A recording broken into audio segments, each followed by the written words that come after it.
Alrighty. Should have everything set up now. Let me switch on over here.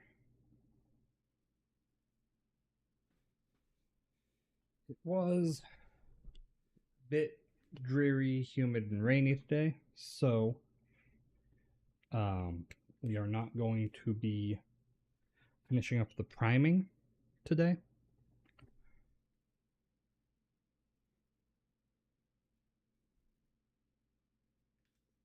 Did just notice all this crud here. I'll vacuum that up here in a second. But we are going to be working on the miniatures that we did get primed up already to get started on that and have hopefully 2 more starter armies ready for the convention here. I would prefer not to use these particular ones for the demonstrations, simply because the rules for them are a bit more complicated than the rules for, say, an army that uses a war jacks. War beasts are a bit more of a strategical, not strategical, but a little bit more rules intensive. And so that requires a lot more explanation and a lot more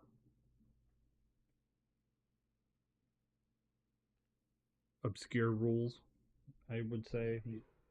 Obscure might not be the right word, but um, requires different rules that are more complicated, and I don't feel like they are particularly well balanced at low points like this. So I view them more for more advanced players. Not necessarily advanced in terms of Warmachine, but people who have at least played other tabletop war games and stuff like that before. That's who I think these armies would be more useful for. Plan on having the Dusk and Necrofactorium armies available. That are those are the armies that a couple friends of mine run, and they said that they would be willing to get those painted up and lent to me for the convention. So I'll have those two, and then I'll have my Cador and Signar armies from the previous 2-player box.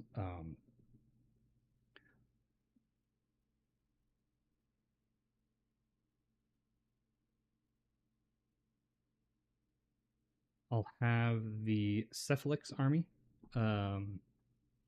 ready for that. I just need to get another, or figure out another army to pair against the Cephalix army.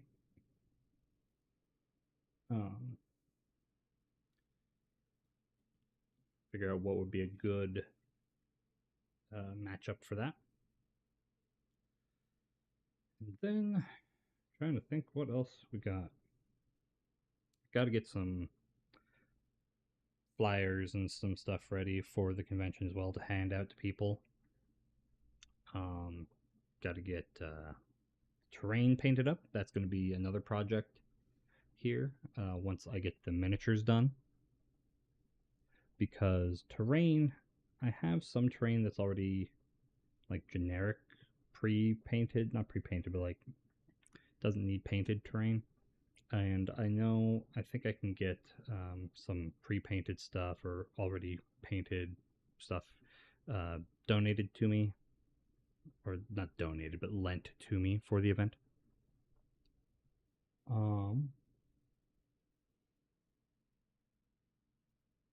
Also need to come up with a bit of an introductory scenario uh, to teach people the game. I'm not a huge fan of the current, uh, not really mission pack thing they have for it. So I've been toying around with a couple ideas of what to do for that. Um, then I've also got to get my steelheads finished up because they are going to be a like a centerpiece type thing. Hopefully, borrowing another 100-point army off of um, another guy who runs events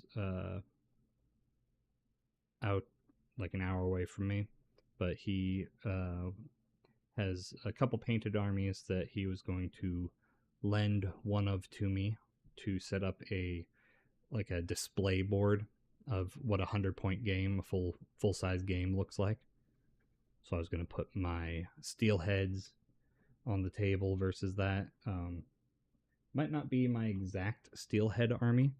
I might swap out Damiano and run either Magnus or Drake as the leader. Maybe Ashlyn if I get her painted up in time. She is my favorite caster from Lael or from Mercs. Because I am a big fan of Lael and Elysian stuff if they ever give us that army back, but mainly because I want to be able to put this guy on the display board just because he is a large centerpiece model. And I'm getting him most of the way. He's pretty much base coated now. Just got to go in and do the fine details, some of the glow effects, like on the boiler and all that stuff. Give him a wash, a little bit of weathering. He'll be good to go. Gotta get all the crates and boxes that are strapped to him painted brown again. Some lights and glowing bits on the orbs here and from his eye.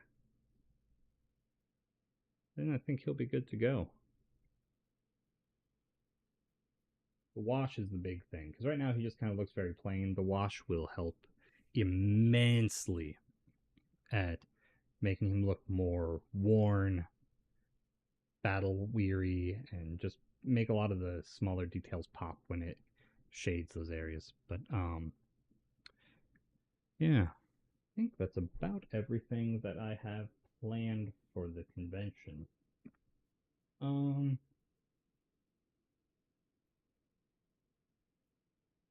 oh, if I do have time, I do have like a another little display board piece that I kind of want to get painted up. That was a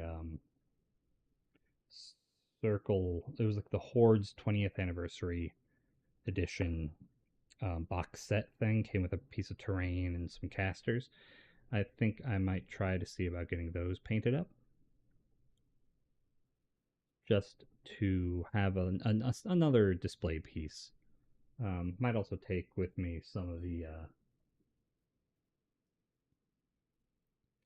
various other rule books from previous editions or the Iron Kingdoms RPG and have them laid out as well.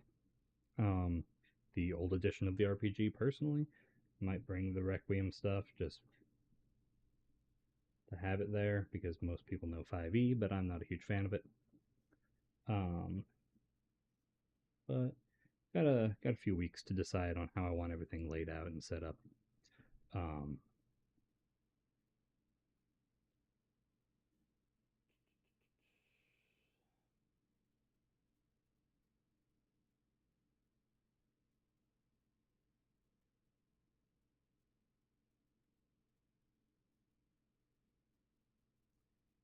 yeah, I was hoping to have a little bit more um, variety in the armies of my own, but losing my job kind of threw a wrench in that, so I've had to been reaching out to other people to borrow their armies for the duration of the convention. But all right, give me one moment to get some of this cleaned up, and I will get to painting.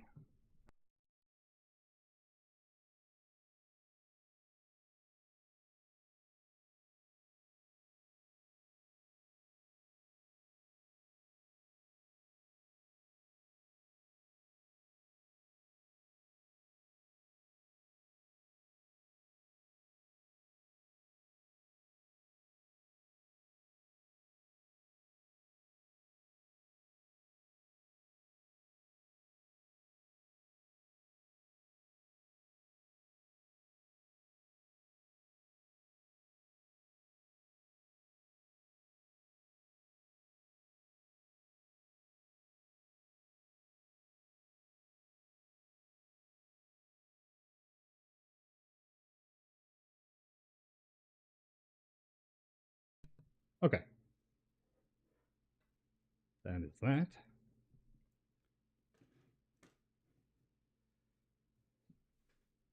Now, let's see here. I am primarily going to be using speed paints for these, mainly because I'm wanting to get through as many as I can, and they work really well. They're actually really well made. I was going to probably use this tidal wave blue for Chum here as my test piece, since he is the kind of centerpiece of the Trollkin side of the box. For the other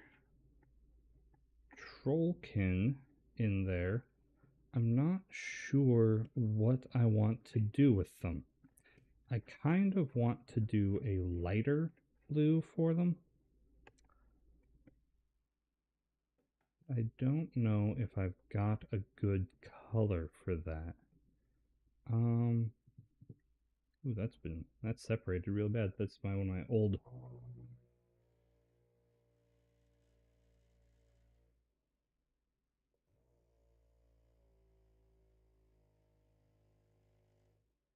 There we go. Old bootstrap leather. Got that mixed back in. This thing is an absolute godsend, by the way. Little vortex mixer, just to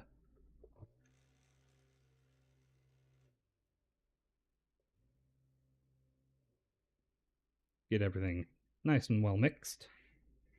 You can see here actually how this is separated really bad.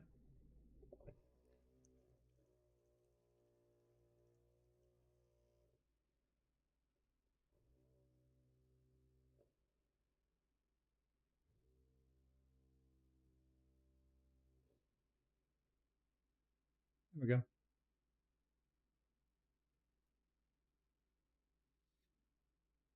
Back to normal.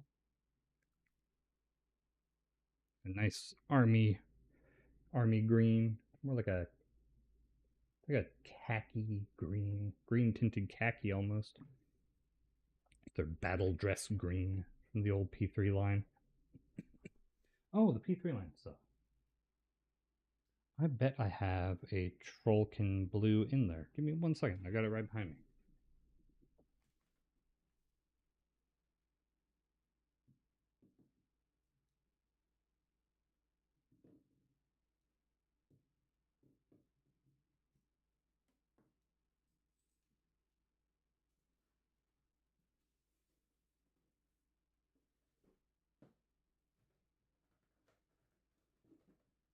Oh, Lord.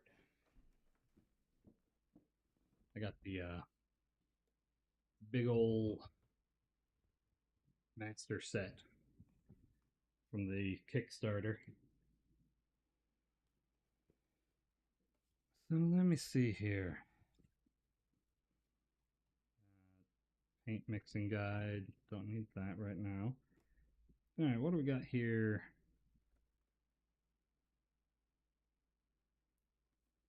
Gravedigger denim, Eldritch green, exile blue, Signar blue.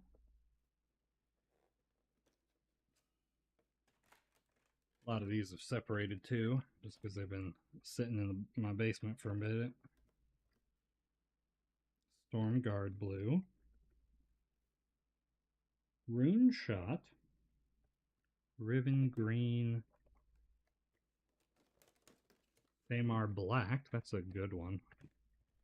Really like Thamar black. Oop, that's the end of that pile. Thornwood green. Sulfur yellow. Thorn flesh. Thorn flesh I liked too. Scorn red was really good. I really, really liked the P3 paint line. Super glad it's back now with this Kickstarter bundle. And also glad that it comes in dropper bottles now, because these weren't terrible, but they're better than the GW pots by a mile. But oh my god, they still were not the best. What do we got here? Ios, Inferno Orange, Immortal Black, Iridian Flesh, Jackbone, Kador Red, Troll Blood Blue. There we go. Troll Tongue. Voltaic Blue. Underbelly Blue. Trader Green. Oh, and then we got the metallics in here. Brass Balls. Blighted Gold.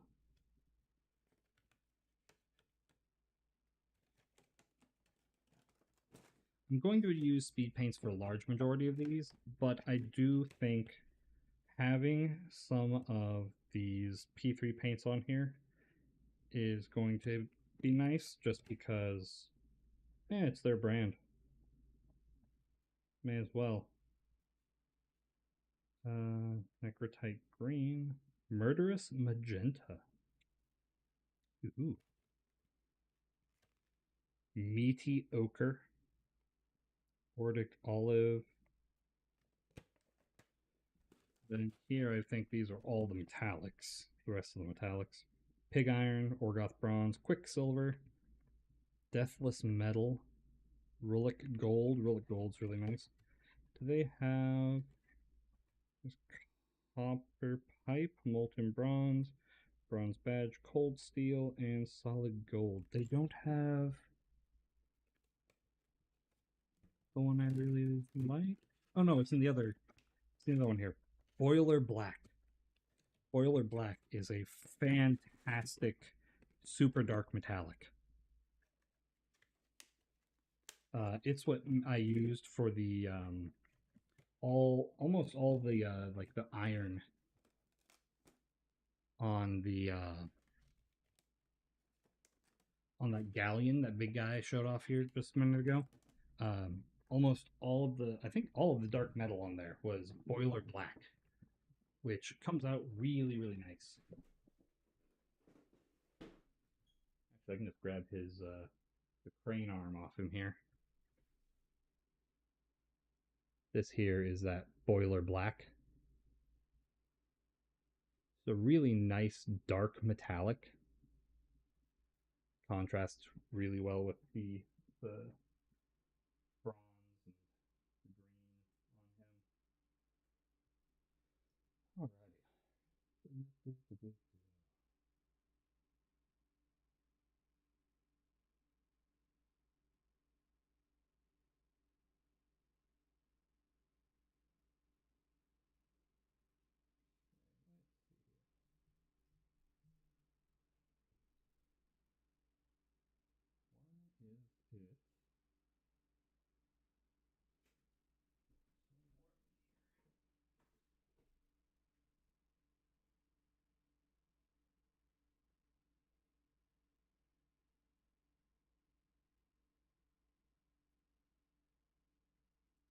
Send it. All right. Okay. All right.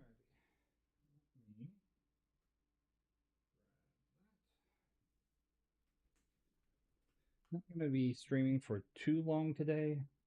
Got started a bit later than I wanted to because I had HVAC come over. Had to deal with that before I wanted to start streaming. Didn't want to have to pause to wait for that guy to go, but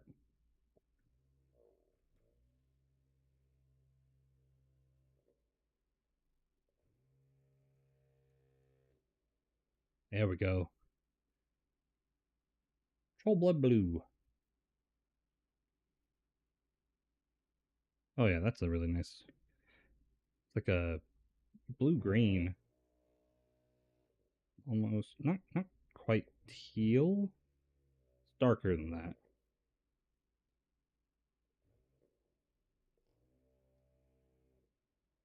Underbelly blue. Blue tinted white. That'd be good for like the maybe for parts of him.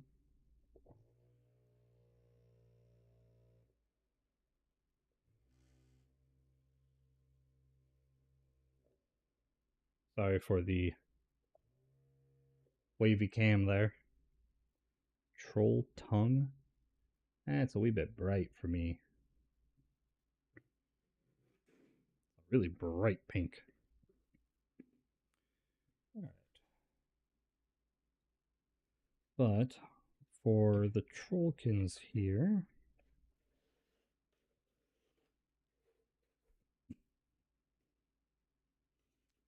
got the Lockabash, we've got Sully, we've got Mr. Boggs, we've got Foul Blood, and we got Chum. Helps if I have them all on screen so you can see them.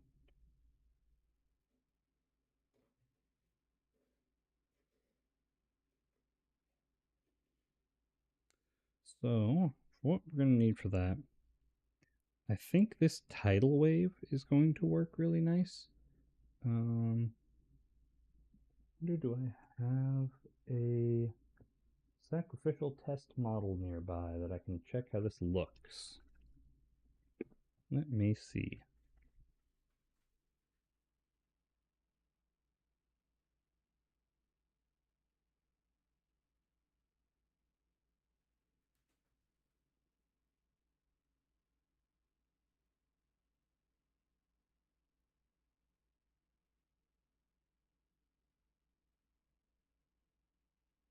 The answer would be no, not really. Okay. Don't have anything primed anyway. Oh, well, there's the papers I was looking for.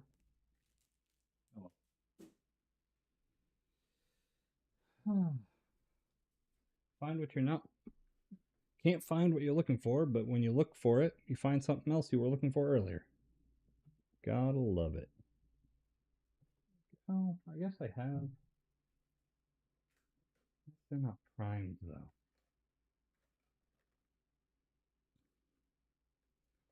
Yeah, those aren't primed, so it wouldn't give a great indicator. But good thing about painting, if we don't like it, we can always just strip it and go back.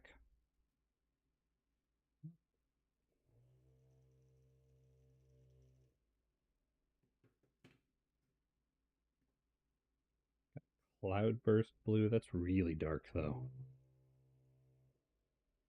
Yeah, it's too dark for what I'm wanting. Got High Lord blue, which this is what I was using for the Signar army. So it's a bit rich for what I'm wanting to do with it.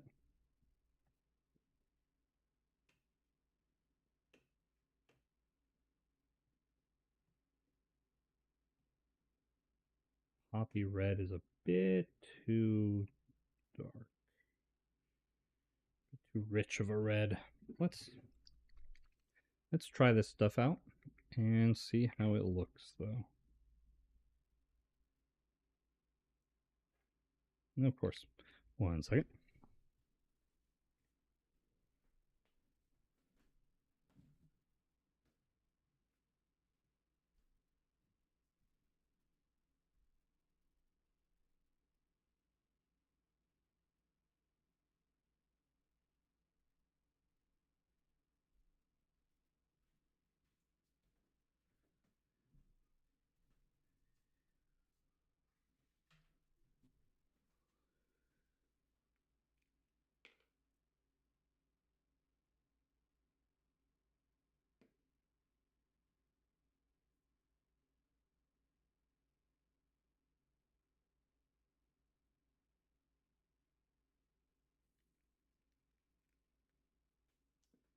Okay, kind of worked. It's still a lot more stiff than I wanted it to be.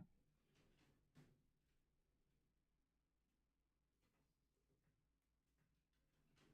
could work.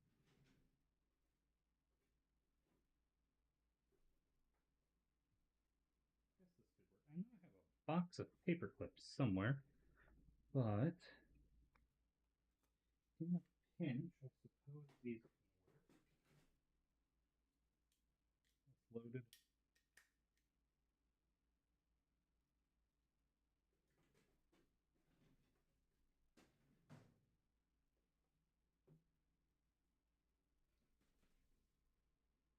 I have a box of paper clips somewhere that I use for multitude of things, honestly, from um, pinning models to uh, more often than not unclogging dropper bottles and stuff. Um, I do love dropper bottles far more than paint pots, but they do tend to get clogged now and again. Let me see. Yeah, staple's a little bit short, but it'll work. Don't drop it, or I will never find it until my foot finds it. So, let's grab this guy.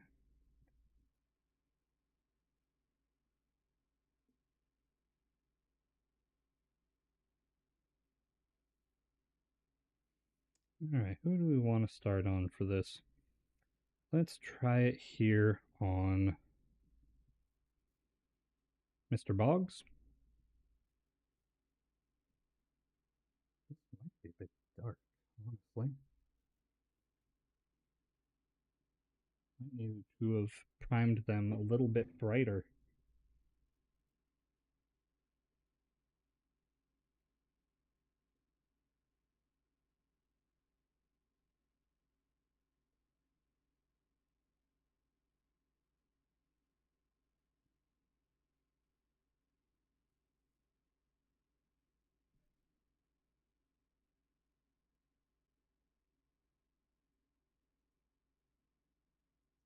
No, that's going on pretty well.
Little blue guy. You can tell it got a little bit darker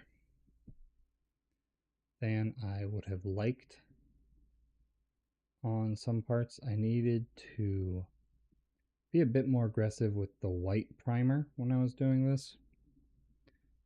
The undersides are just very, very black. Um, I might see if I could adjust that, but right now, honestly, I'm not super worried about it. Um, Not like these are competition models or anything. I'm just kind of wanting to get them ready for the convention. I'm going to move the camera over a little bit here so I can paint in a bit more comfortable position.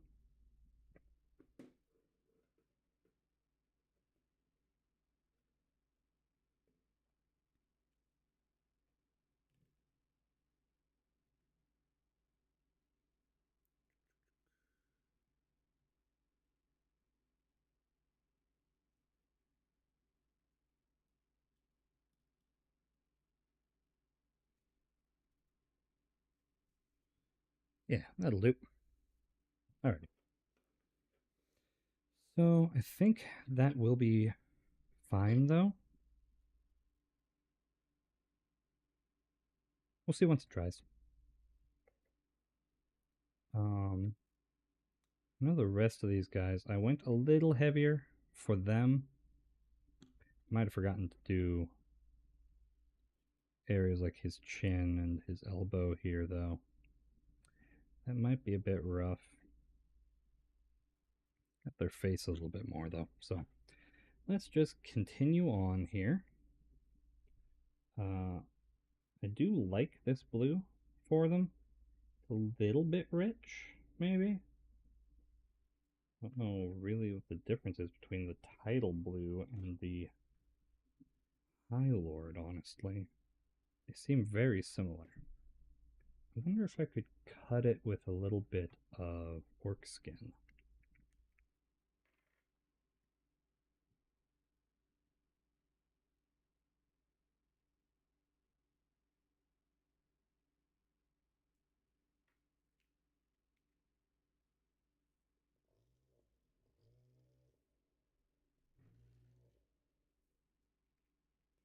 I just did 2 drops of orc skin,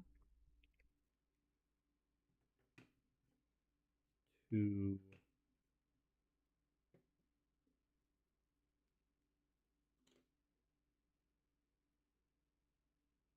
3 drops of tidal wave. How does that look? Get those mixed together here. Still very green.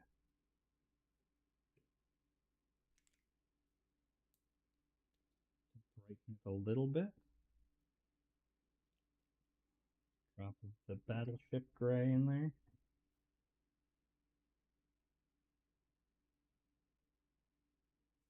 Still very green. Do 4, 5.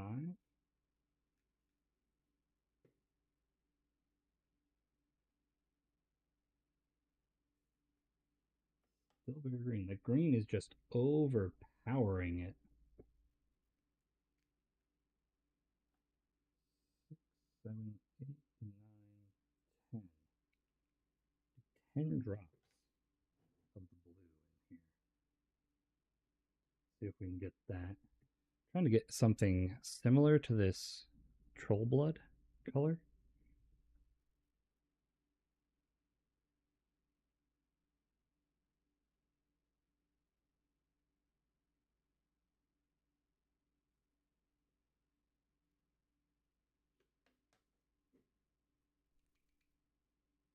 Drop this down.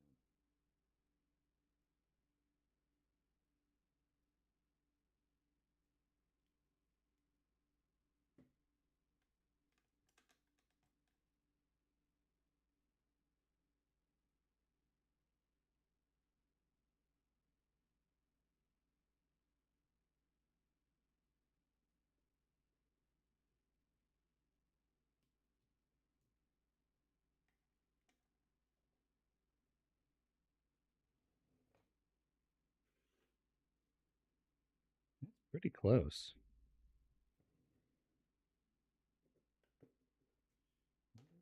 Do one more drop the gray.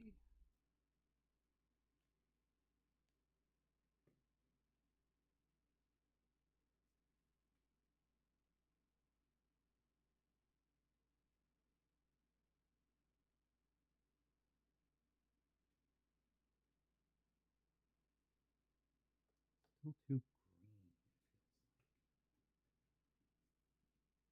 A little bit of High Lord, maybe? Ooh,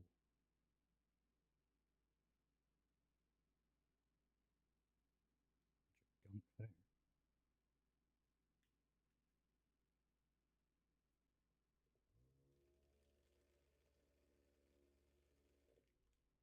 That went almost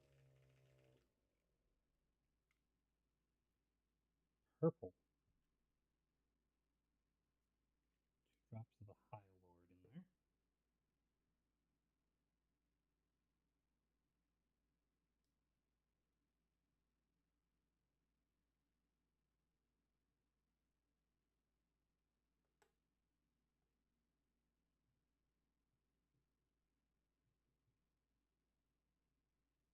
That green is just overpowering it constantly. Don't know what I can do about that.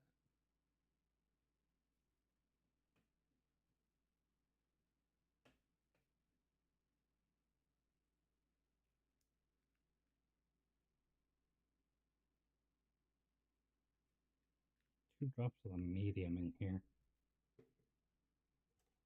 Let's use this guy to mix this up so I'm not using my good brushes.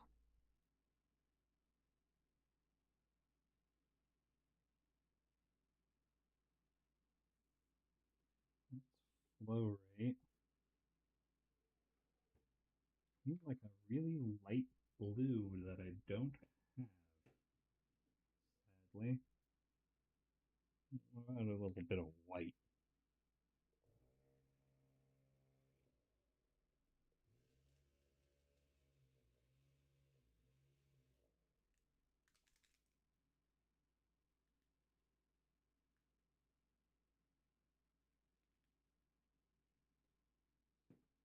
Drops a little white in there.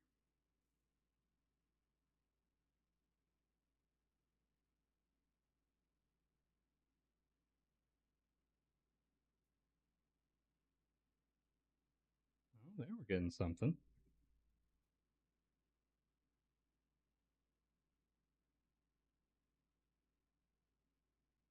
Still too green.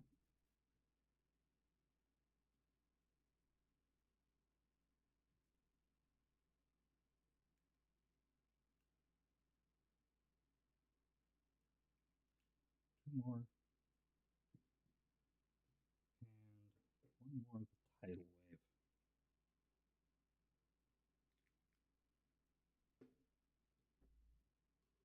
This might just be a lost cause, but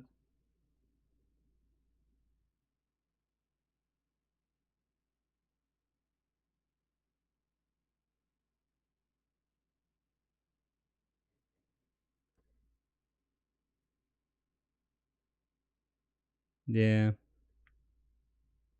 think that's probably about as close as we're going to be able to get with my admittedly low skill level.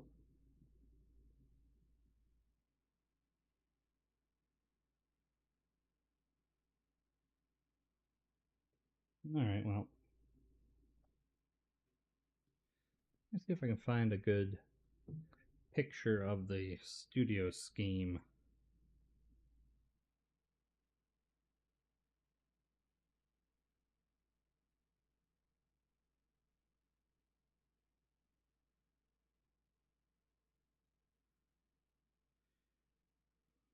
They are a very light blue.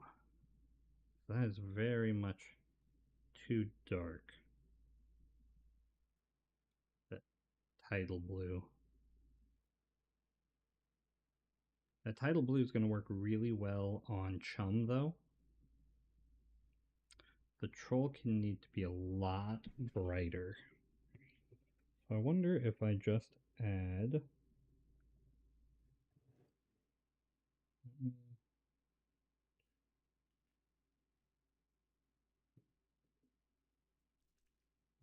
Tidal wave.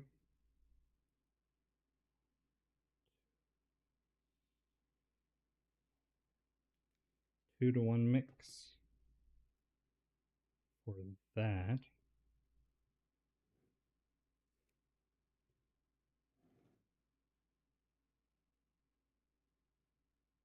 Ooh.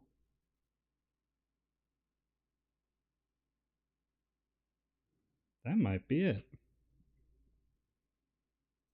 Let's just stick some on this guy and see how it works.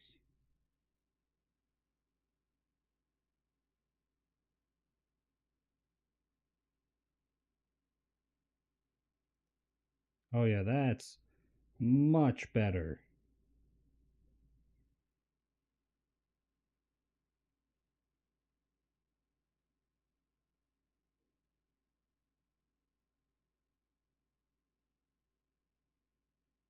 That's that brighter blue I was looking for. Cool. So we're on a 2-to-1 mix with that. Let me go back to using a good brush that actually has a point.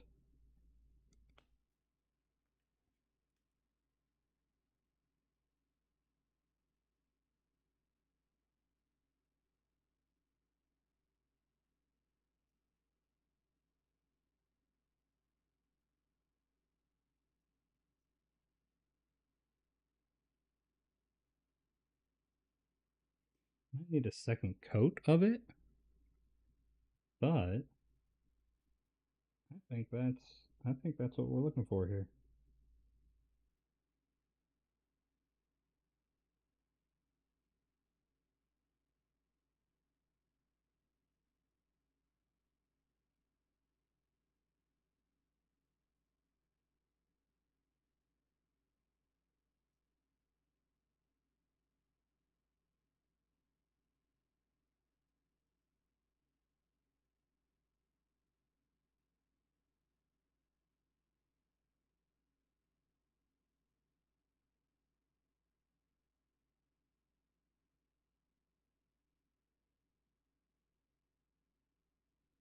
Soak up some of that excess from the hand area there. Because you don't want it to get too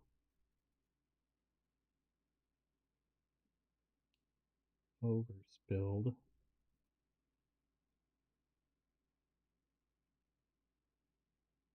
Too oversaturated in some spots where it's pooling like around his eyes here.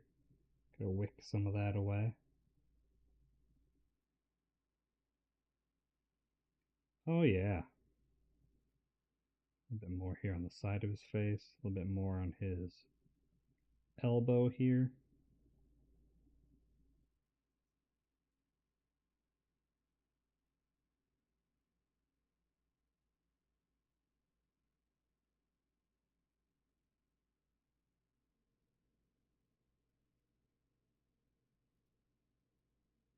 Try to get his lips here.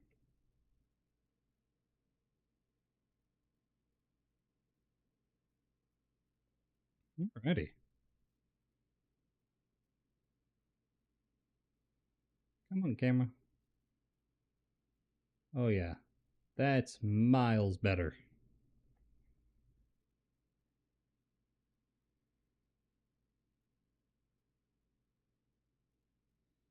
Let me see. Where's my headlamp? Uh oh. Okay, cool. Touched the cord for the camera and it really doesn't like that, so I was worried it was going to freeze or disconnect the camera again. It has a habit of doing that. Alright, let me turn this puppy on.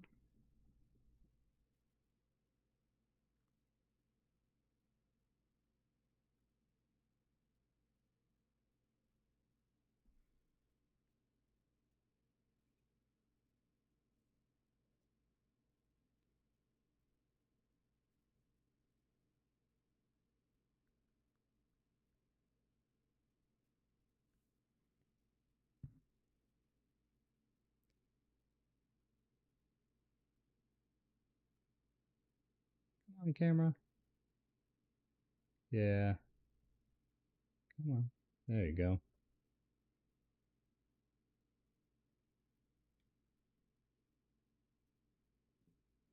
Oh no. Come on.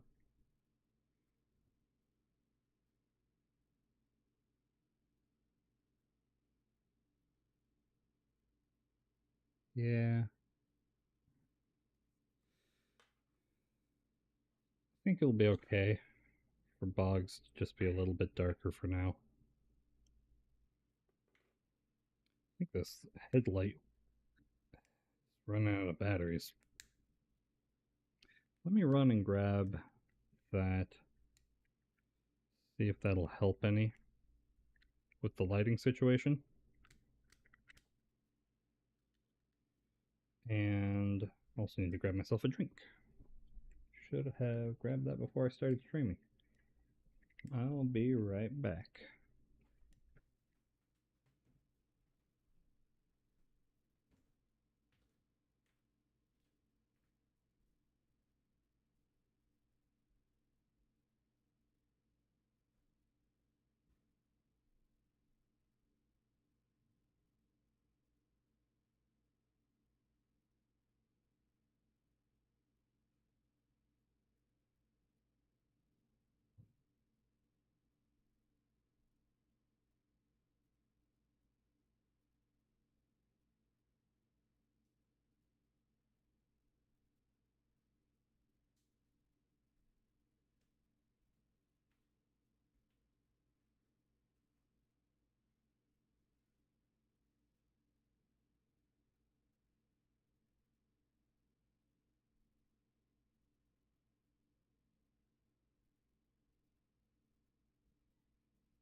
Alright, got my water. And yes, that was 100% low on battery. Holy lord. This is the same light.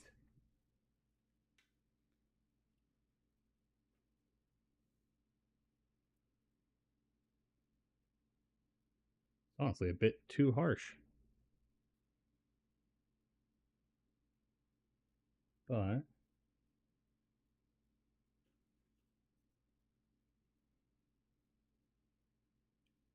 let me see if I can get it to focus here. These guys.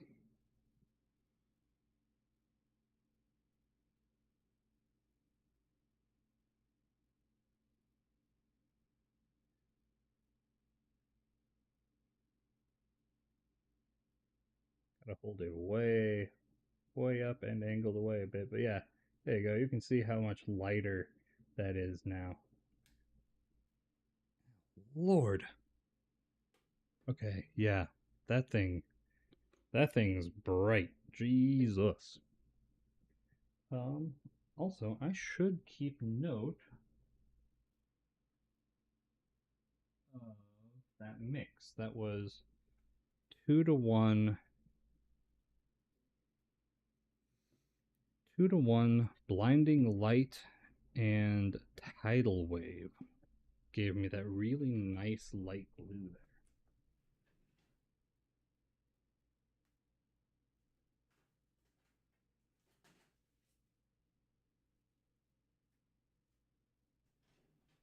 Kidding me.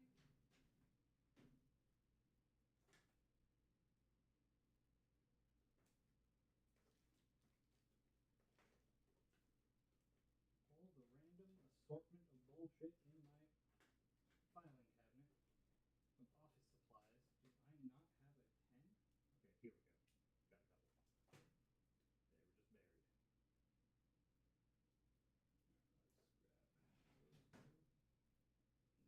And a notebook. Should have one in here somewhere.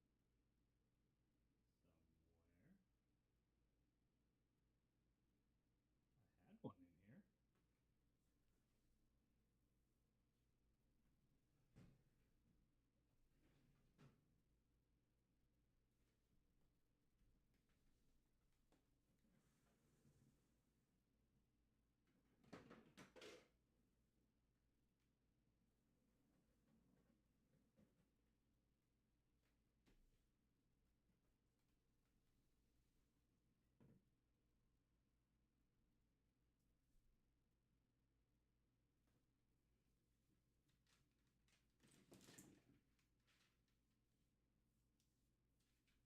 Well, no idea where my notebook went, but I got a sheet of paper here I can use for tracking the recipe in the meantime.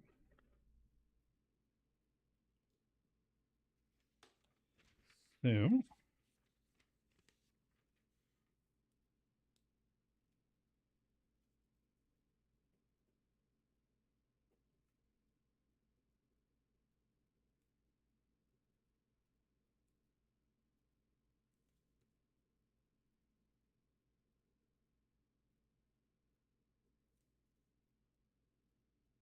2-to-1 tidal wave plus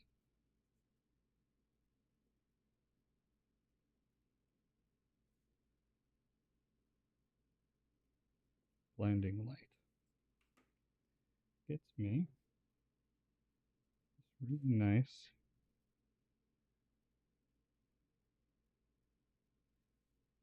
color right there.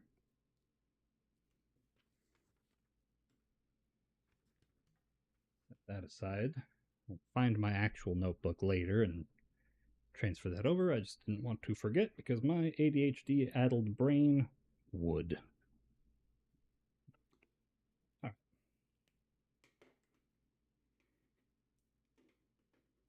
right. Now I've got that mixed down. Let's keep it rolling. I still am not totally sure what I want to do for the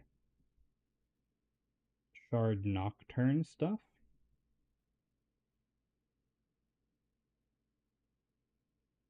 The Chimera models, the other half of this box. Um, their standard scheme is generally very metallic. Um,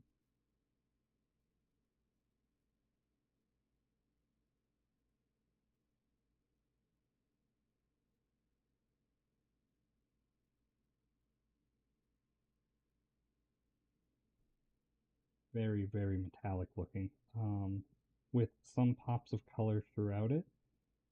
So I'm thinking I might stick to that. Just have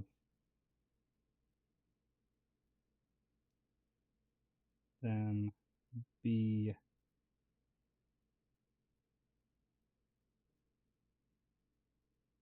metallic, like silver. Actually, I don't know. I could make it a bit different and have them be like a bronze or copper color, and figure out what goes with that.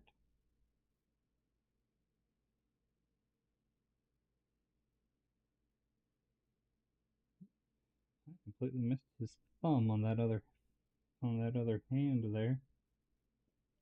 Right, I'm gonna need that headlamp just for me to be able to see some of this stuff.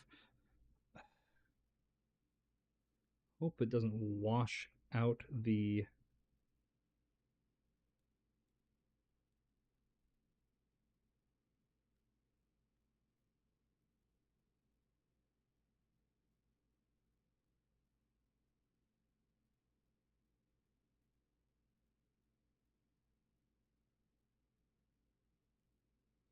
There we go. There's a slightly duller setting.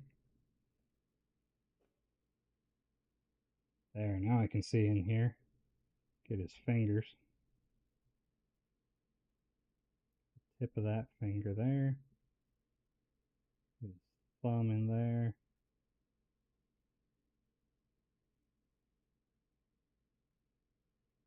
Like I said, these aren't studio scheme, like not studio scheme, but these aren't going to be like competition level paint jobs. But I do want them to at least look good. Oh, missed like half his palm here. This is why the light is so important. More spots here. Back of his head needs a little bit of touch up. Side of his face here. Yeah, like I said, this is going to take a couple layers of this, I think, to build up a nice, solid look. But because it's automatically shading, like, he's looking pretty dang good already, just from this. This is just me kind of just roughly putting this on, just slapping it on. But on the back here, you can see it's still very much black because no white primer got down here.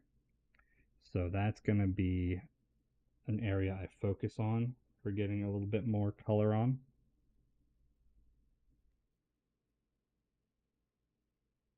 Just to try and get it to actually be blue. Just very dark blue. Same with his fingers down here. Inside of his hand. Inside the arm here. Go along with the musculature so it kind of just smooths along there. Along like the cords where they have his hand and finger, like the tendons on your fingers and stuff. They actually modeled those on these guys. There we go. Let him sit for a minute. Get the other two brothers going. These trolls actually don't have a whole lot of skin showing, honestly. Compared to some of the older ones, which were much more Highland themed. I mean, they had a lot of armor on them too, I guess, but they had like um, more legs showing because they were wearing kilts and stuff versus pants because now they're sailors instead. Because these are the southern Creoles instead of the northern ones. Oh, this guy's got a vest on though. He's like, are you like entirely shirtless, my guy?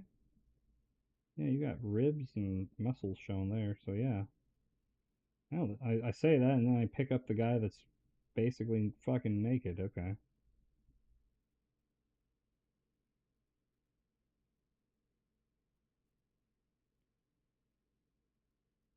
And he's got suspenders on. Is this guy what? Is that what that guy looks like? Let me pull up a picture of him actually.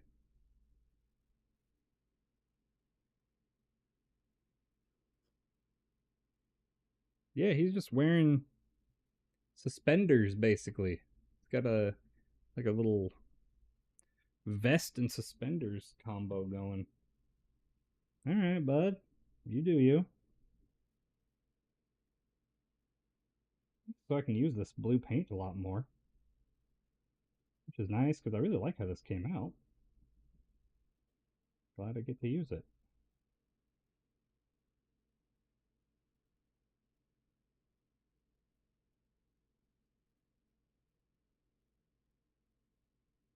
Realize my hand is very much in the way here. Let me see if I can turn it like so.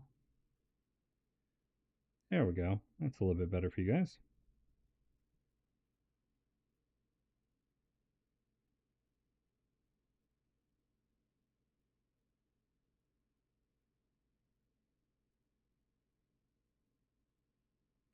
And apologies, I am very kind of lax daisy on my streaming,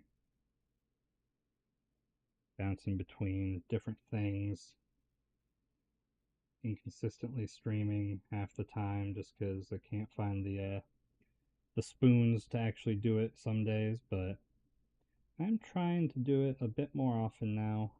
Um, I got the free time for it since I'm job hunting, but um, I want to do it a little bit more. Um, it is fun.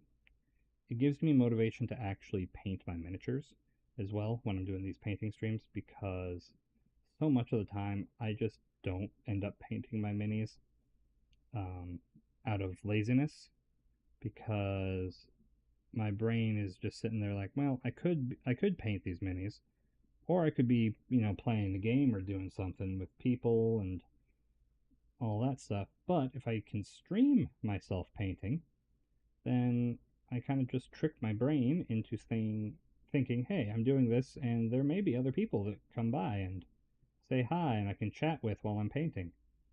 So tricks my brain into getting me to do the things that I've been putting off, which is handy for me, even if nobody shows up, because not exactly like I'm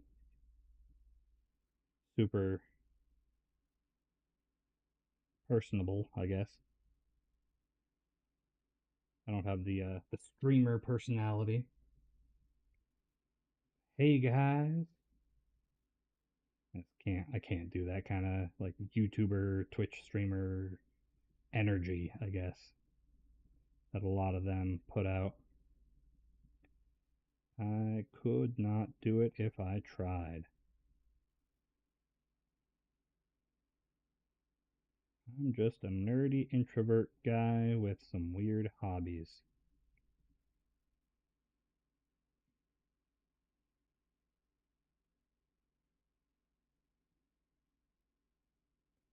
Alright.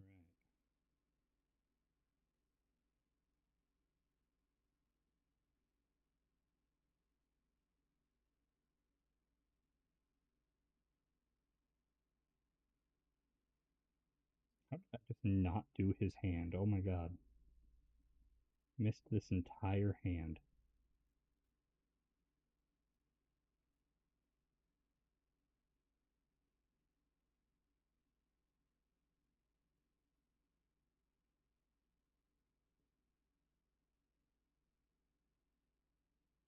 Might add a little bit of the speed paint medium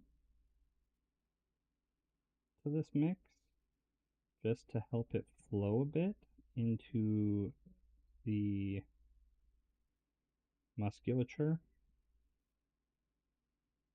and to help it keep mixed together a little bit better. Because the last thing I want is for this mixture to start breaking or separating as I'm painting.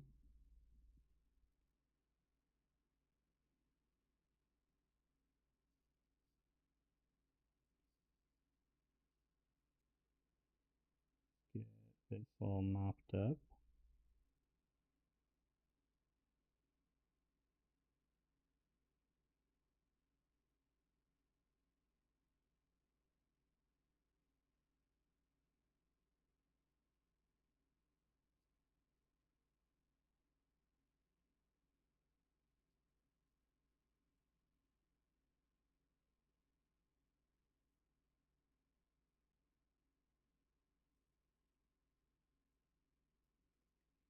Set him there to dry for a minute. And this guy. So we got like, I guess he's got some more skin on him too. Hold on. That's just a suspender bit there. So this all in here is skin. And on your back here. Okay. Your front ear.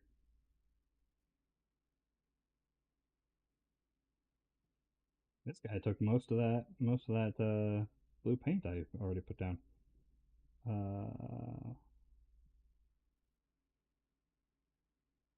Oh no.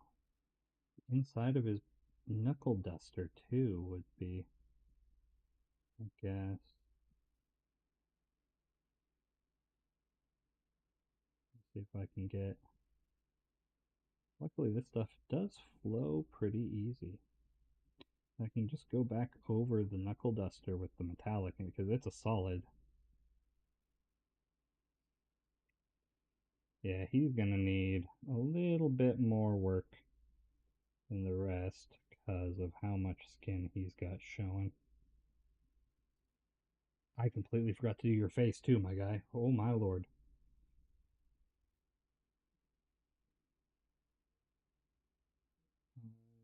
I cannot believe I was about to call you done to dry. I hadn't even done your face. You had so much more than your brothers that I just plumb forgot. Plumb forgot. Why did I say that?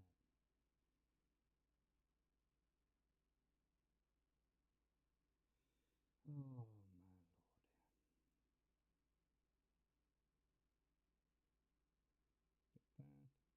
Get it. Underside of the chin. Underside of the chin. There we go. Now we wait for you to dry. Now I need more paint. 2, 4 drops of this. 1, 2, 3, 4. And then I'm going to put 1 drop of the speed paint medium just to help it flow together.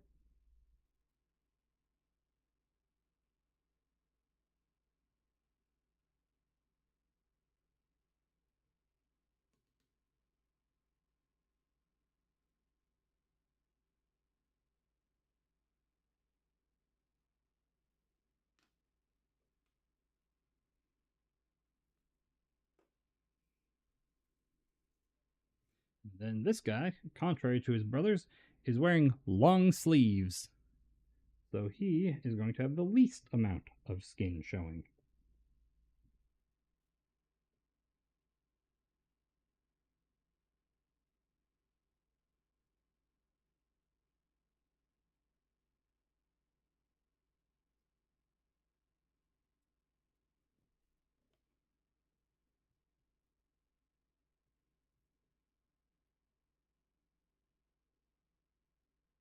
Try to get back of his neck there. He's got his mouth closed too, so I can just kind of splash it all over his face. Kind of got some on the other guy's teeth, which I was trying to avoid, but it's fine.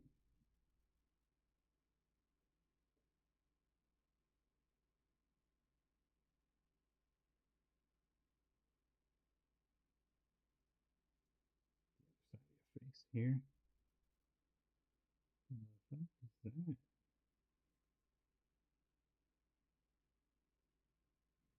You get something on you there, bud?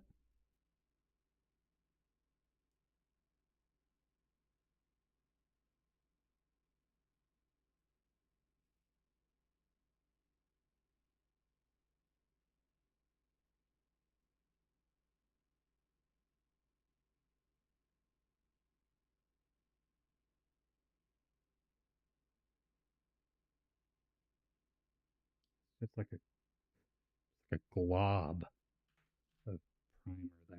Okay, well that sucks.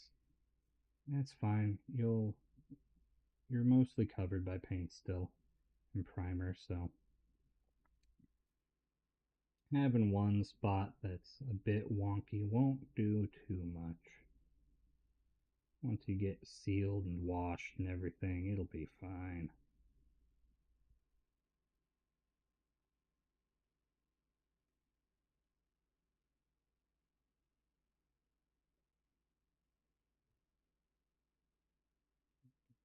I wonder how speed paint would work on a wet palette. just to increase its working time. Because this stuff does dry fairly fast, which is why I'm not putting a ton of it on the pallet right now.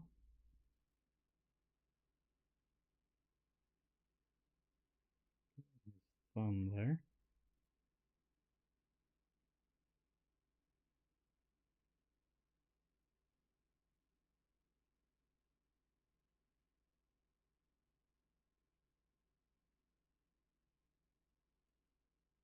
Oh, your legs are showing a little bit, bud.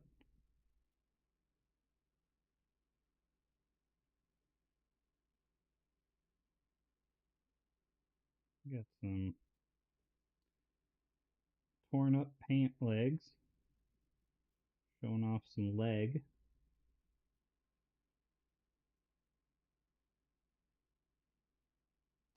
The other brothers, see if they have that.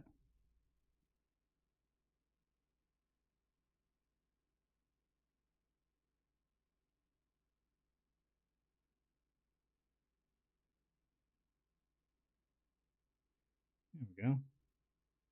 Oh, you got a torn up pant there too. Put a little bit right where that rip is. Just let it capillary in there. Any other rips or tears on your outfit? No, that looks like it. Oh, one more. One more right there. Just have a little bit of hole. Go back to the first brother here. Yeah, you got a patch falling off your pants here, bud. That should be blue skin showing in there. And that's it for that. I think you actually came out pretty well. Get a little bit of your thumb here. Didn't get paint. A little bit more here on top.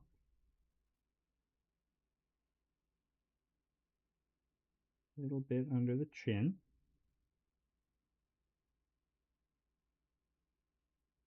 A little bit more down here where the dark parts are.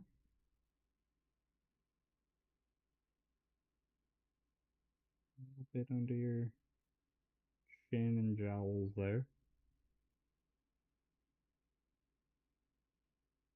I think your forehead's a little bit light there. Same with your nose.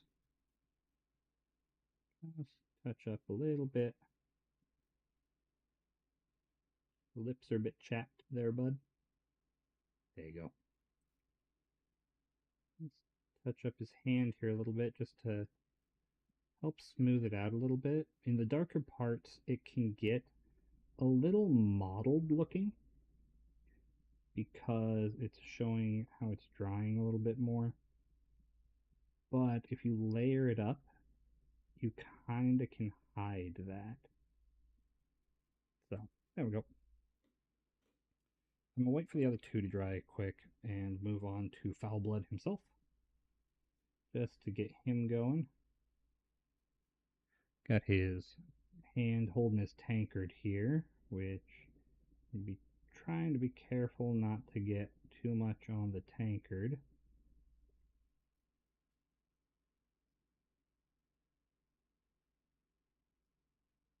Oh my god. Show up. Focus camera. When in doubt.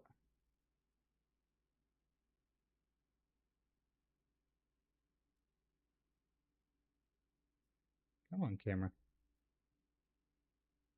When in doubt, pinky out. He's sticking his fucking pinky out under the tankard. Hilarious. He is a fancy gentleman.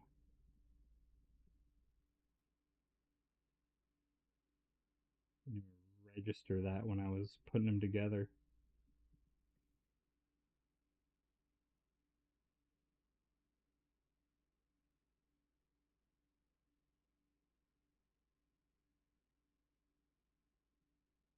Require couple layers here because the tankard and his hand there are on the darker side of things. I didn't really prime his backside as much as I probably should have. I was focusing on his face and his body. I wasn't really focusing on the hand, but I should have apparently. Now let's get your face here, bud. Try not to get too much on your jacket. I also need to figure out what I'm going to do for your jacket. I'm going to do standard red coat that you guys are. Or do I want to do something a bit more fun? Blue and red do go alright together. They're complementary.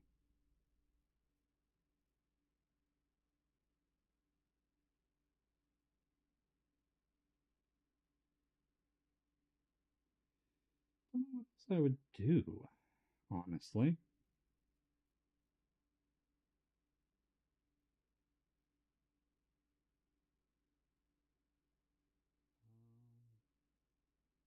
That there. Come on, get your forehead in there. Back your head. There.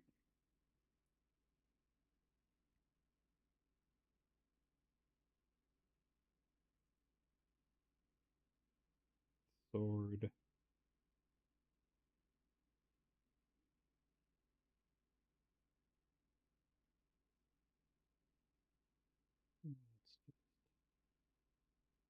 pull that way. Down his fist. Cross the fingers.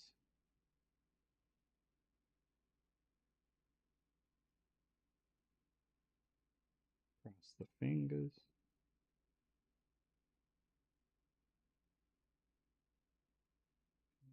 And under here.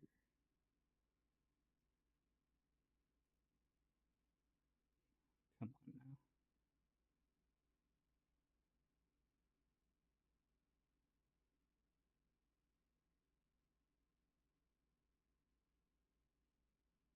Let's go here.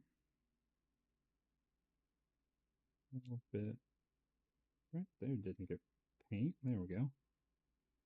How that got missed.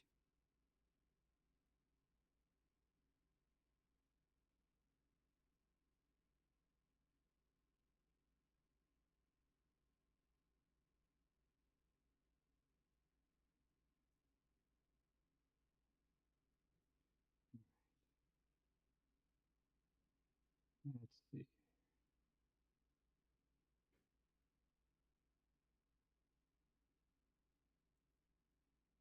Gotta get that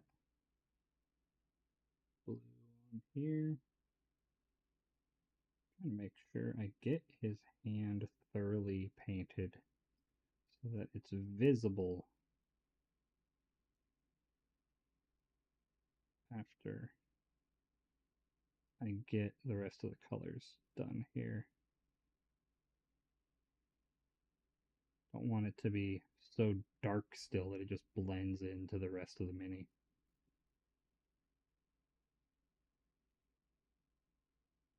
Still want you to be able to tell, hey, there's a shock of blue in there.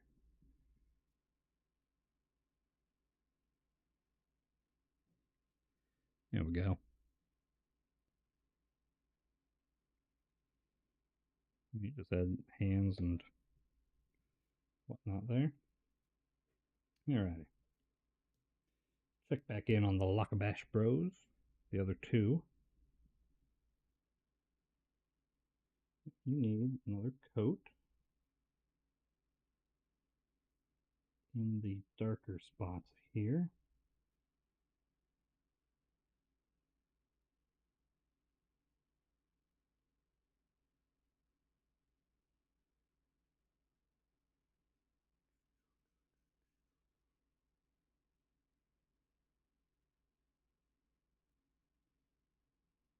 Hands and face. Face is a little bit light over here. Let's soak some of this excess up here and transfer it up here. A little too much. His chin here. There we go.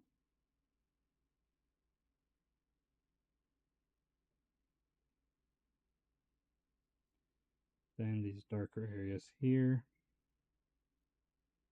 Underarm, where his satchel is.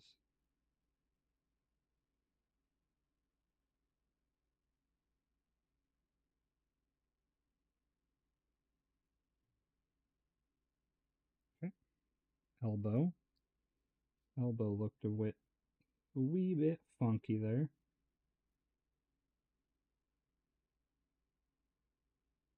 And then his knuckles here.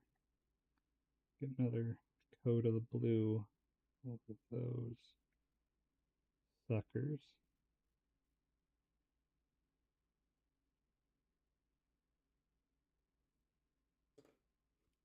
This guy, yeah, you ended up really light.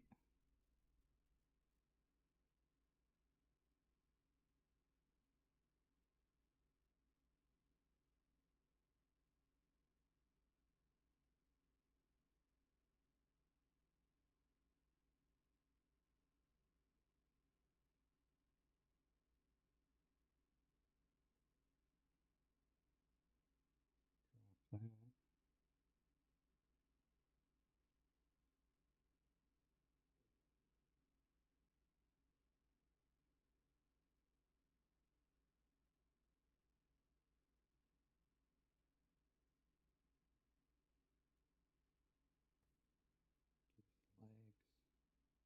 Oh yeah, I need to check the other brother for his legs. Checked the first one, didn't check the second one.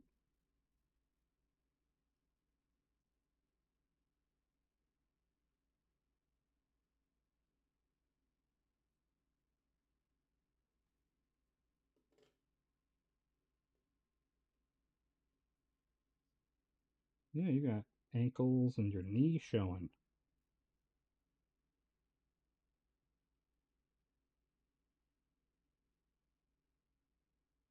Not ankles, but like his calf. You got holes all over your pants, boy. Gotta take better care of your stuff. It's probably rough out there on the high seas, but come on. Steal a better pair of pants. You're a pirate. Gotta dress the part. Be fancy.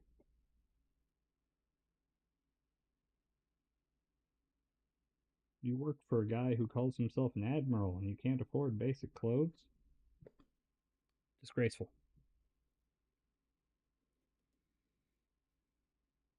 Oh yeah, then we got the little whelp here. Pygmy whelp.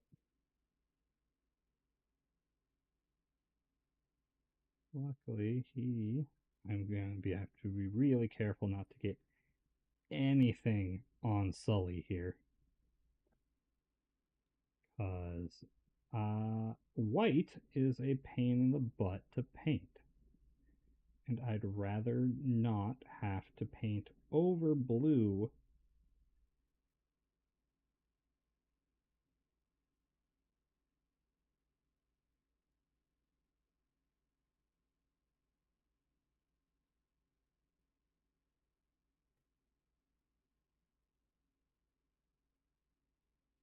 Pygmy guy just standing on his tiptoes.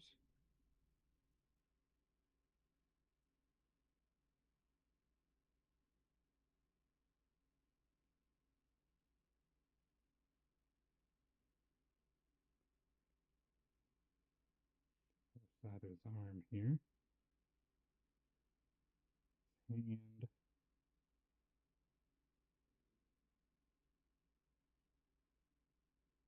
got his feet there.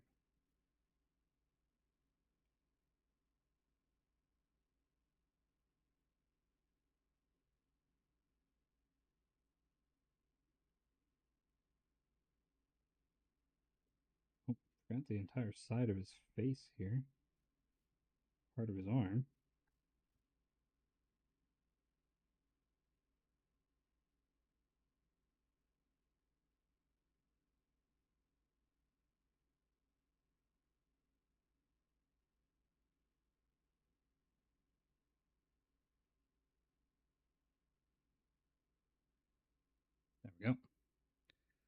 Little pygmy guy.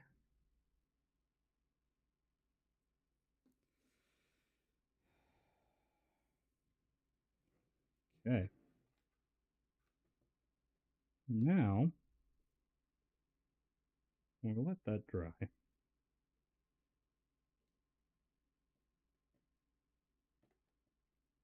I'm going to switch to my big crappy brush here to get a base layer of that tidal blue on Chum.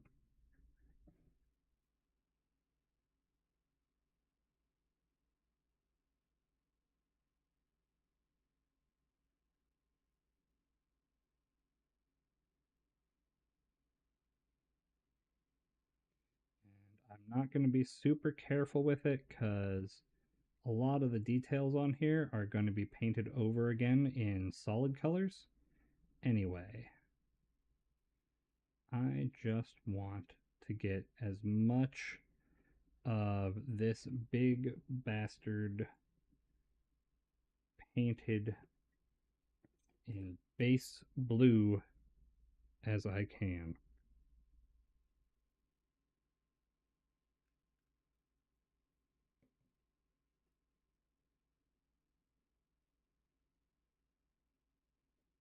And a lot of it is going to just kind of flow where I need it anyway,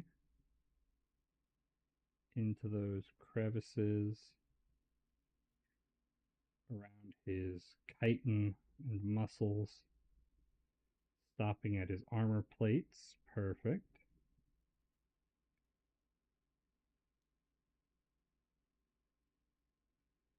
Soak up the excess in a lot of places.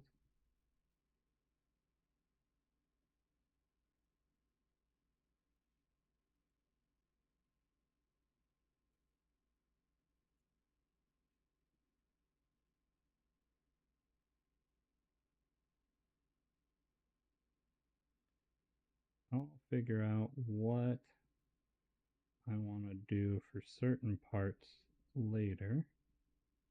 Just gotta get this base layer down.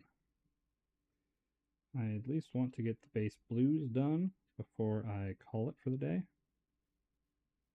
That was my main goal with the Troll Bloods. For today at least. Because I'm still kind of thinking up how I want the different schemes to be. I like the standard Troll Blue, which is why I was sticking to that, or trying to, for the infantry.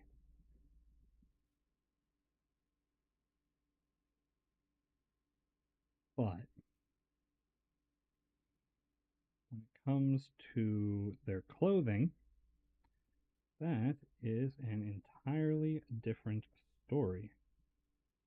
And I'm not sure how I want to proceed with it.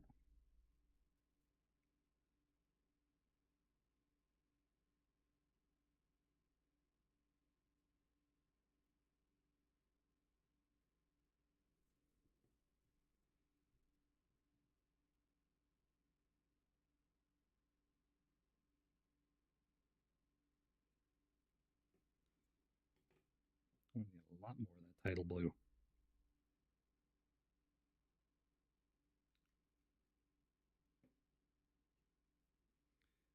Chum is a big boy. He is going to take a lot of paint for coverage, especially in these darker bits here. We're going to need a couple coats for you, my guy.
Soak up some of this excess.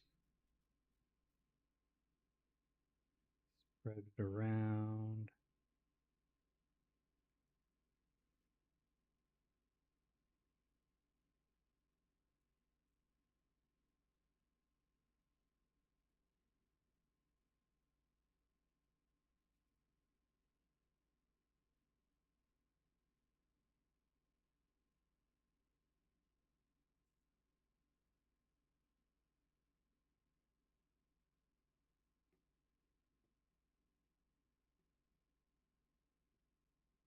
Right, are those gauntlets or are those Chum's hands?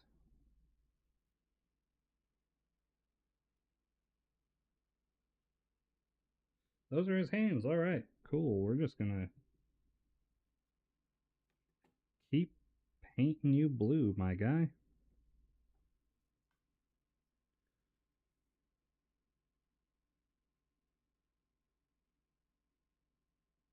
Get your underarms. You can go over the ropes with blue or with brown later. We're just gonna get all up in here with that blue. Dabba dee dabba die.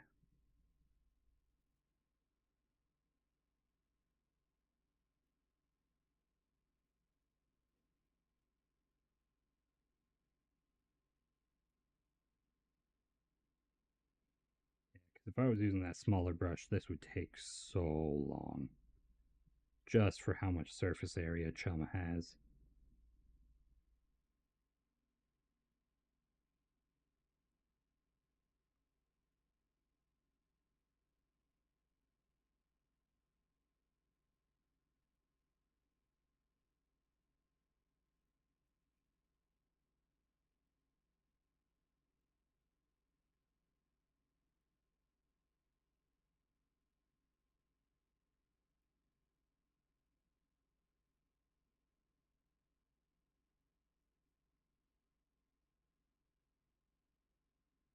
Let's have that be a different color. Can't tell. Looks like they painted it blue on the studio scheme, but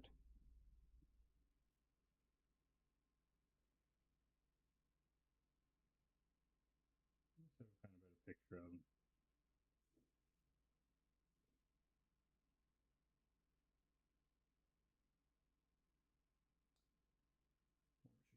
Chum.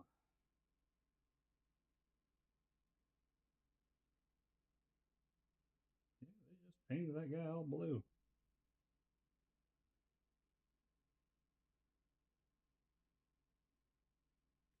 Hmm.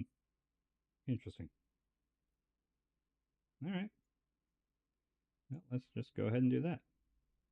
Might go in after and see about going over some of the connecting areas with white again and putting on a layer of the troll skin, like around here and his lower body here, to be like the white part of a shark, the underbelly. I was thinking about that as I was just kind of doing this overall wash of blue. That was almost the wrong paint.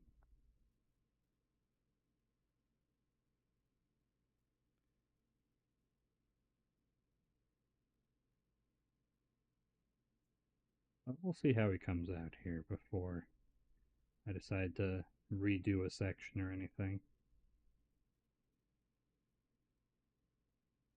Get all these joints.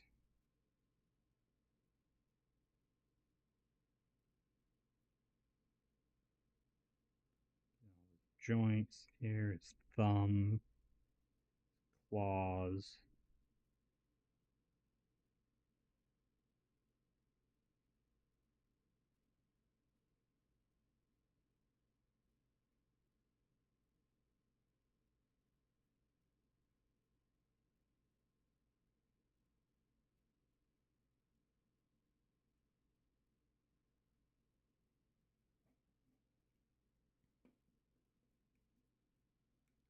top half, not even done yet.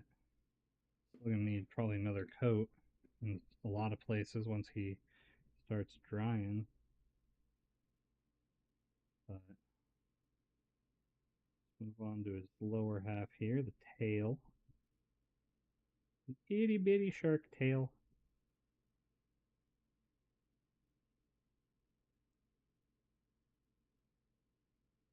Big ass talons.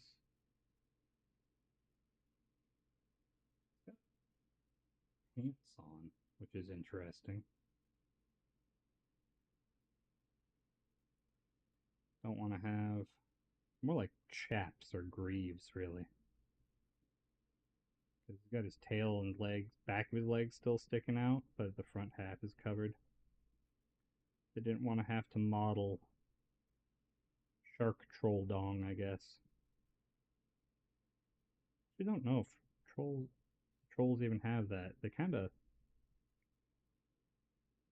reproduce by getting cut in half.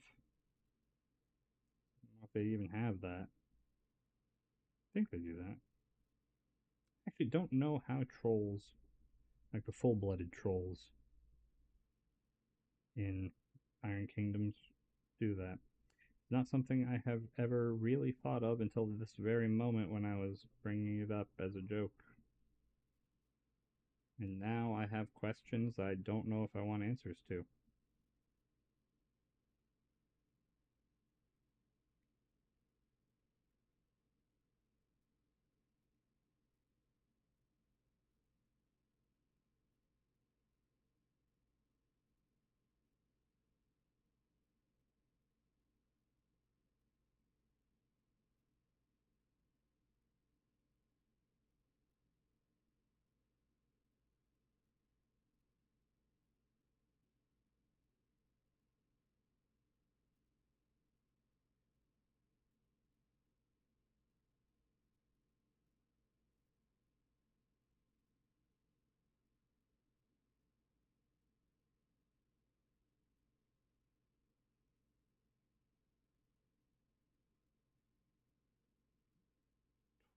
Twist it here.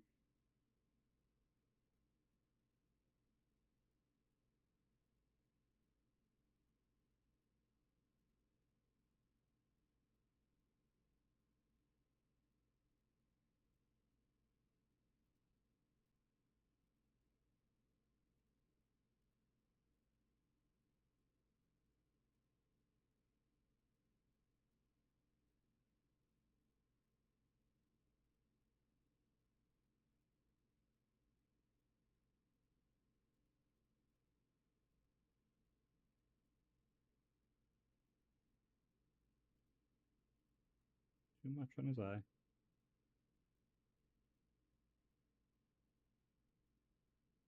Too much. Come on. A little bit less there.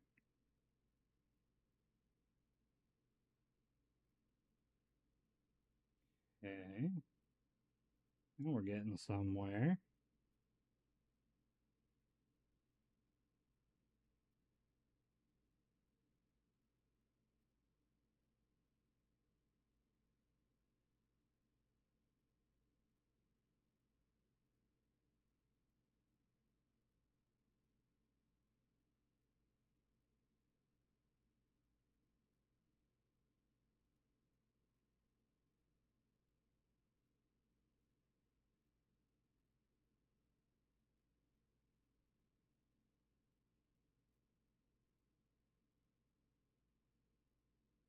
Soak up the excess around this little crab.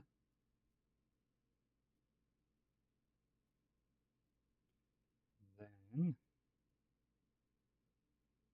sure we get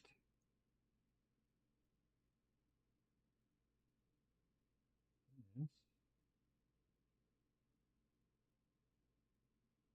Don't want too much.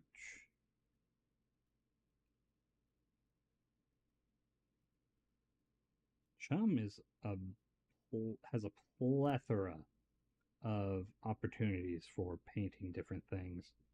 He's got chains, he's got diving gear, he's got an anchor, he has a fish with him. He himself is a shark. He's got hooks and ropes, barnacles, crabs, and other random stuff stuck to him. Netting.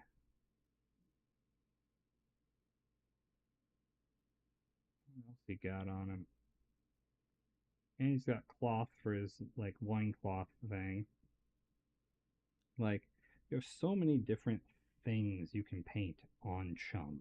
He's a bit intimidating, honestly, in that respect to me, because I'm not sure what I want to do for a lot of the small details on him.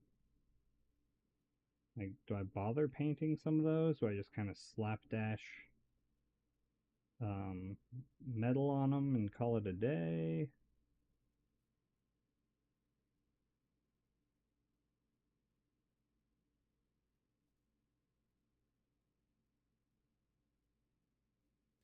But there is the majority of Chum.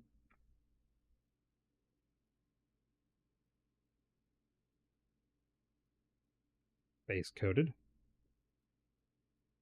Find a place I can grab to set them down here.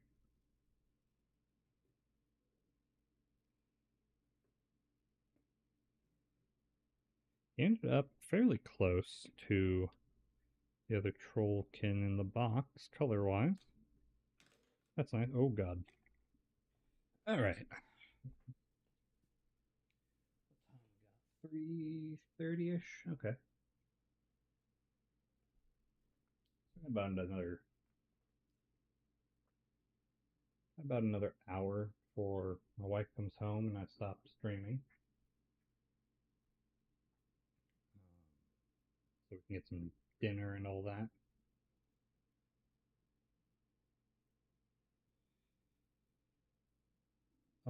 I don't know if I'm going to be streaming tomorrow, simply because it's also one of my tabletop days. So I'm going to be going to play games that day.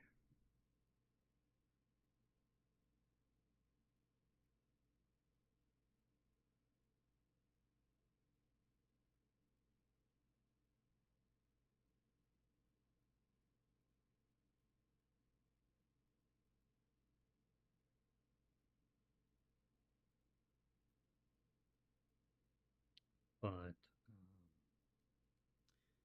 I might try to stream a little bit, but I'm probably going to take the day off tomorrow. Not sure on Thursday. Um,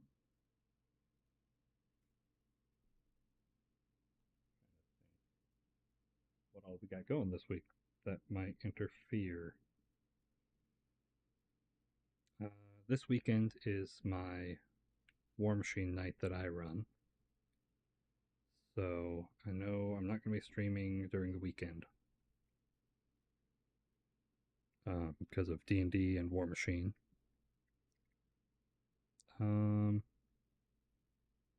Might try to stream on Friday. Probably just stream when I can, honestly. Not no promises on specific dates or anything, but here.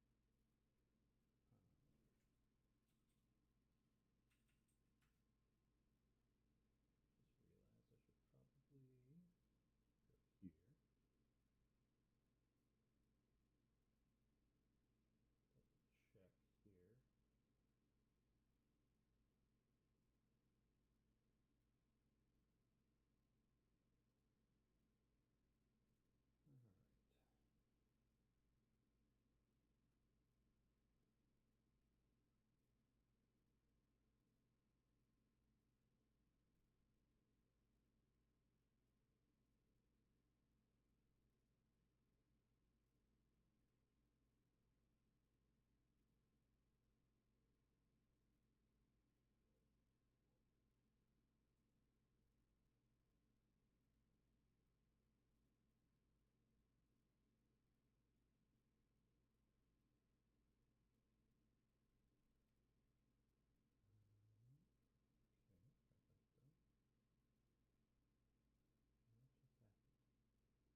Just waiting on these guys to dry a little bit.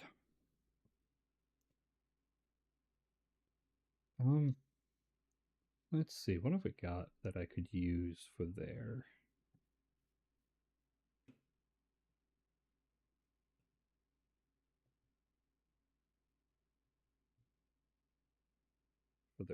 coats, their color scheme.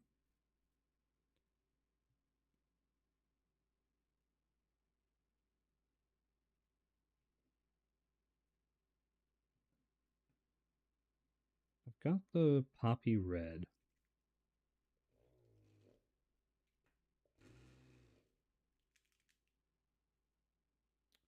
I have poppy red that I could use.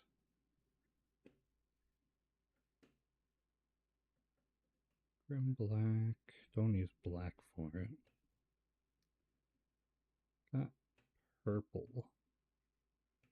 Not really a fan of purple clothing for them, not for trolls. Plus, they're blue already. I feel like it'd be a little bit much.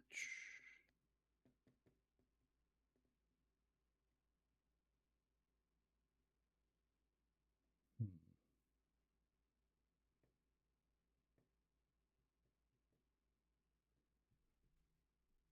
I wonder what other people have done for them.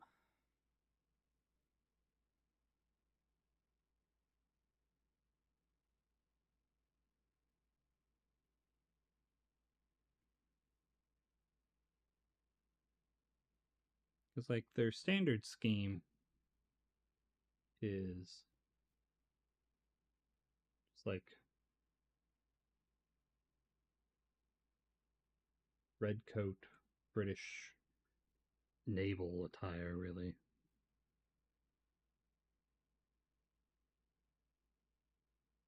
Probably just gonna go with it.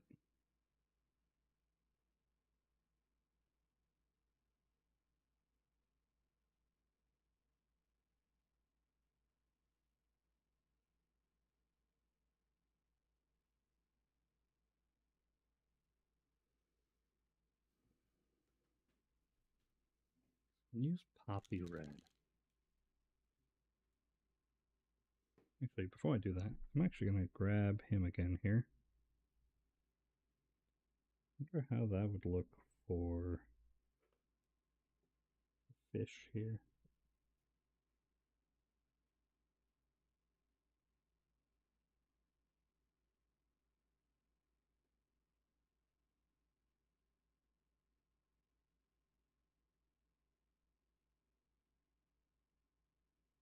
Yeah, that'll work.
That's something to make use of that paint that I set out anyway.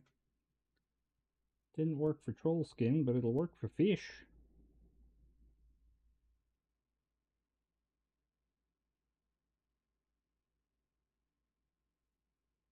Fish flesh.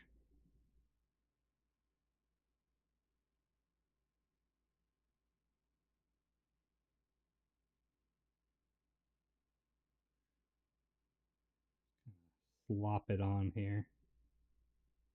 Not super worried. It's just a fish.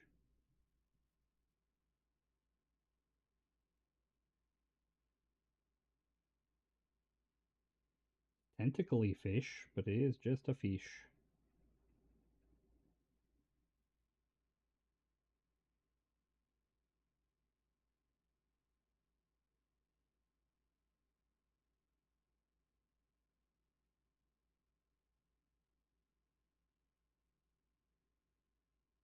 There.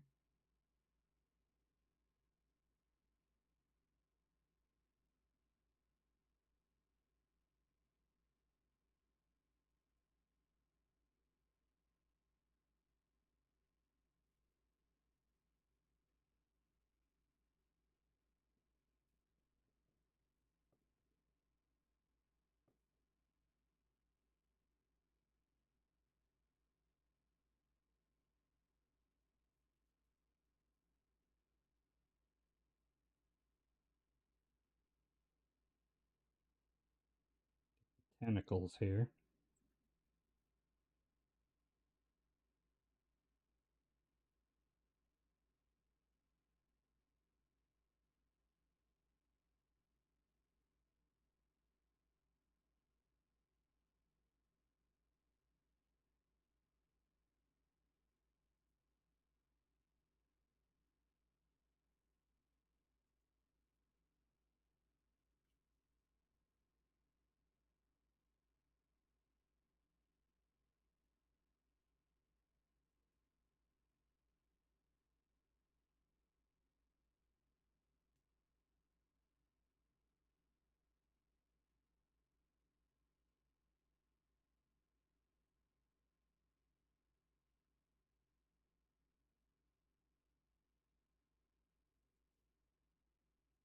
Yeah, it's taking me about as long to do this fish as it took me to do most of Chum. Just because I'm using that tiny brush still here. Because I'm not wanting to over brush onto Chum now.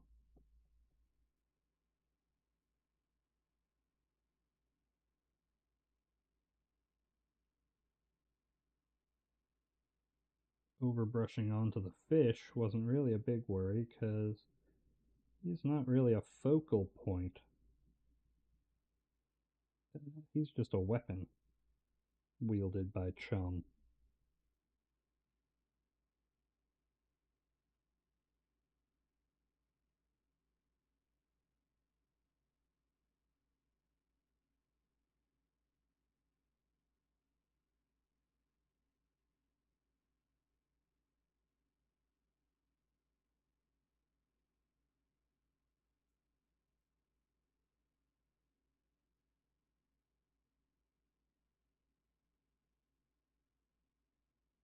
Try to get where all these connectors are. Don't want to leave any exposed primer. Like right there. Or right here. Between the tentacles. And the body here. The tips of the fins too. Paint might not have gotten around those edges properly, so make sure we grab those tips. Same with the tail, right there.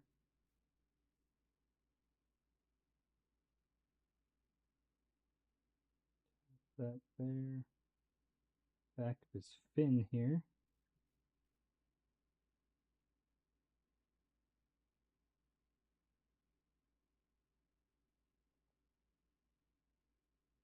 And his side.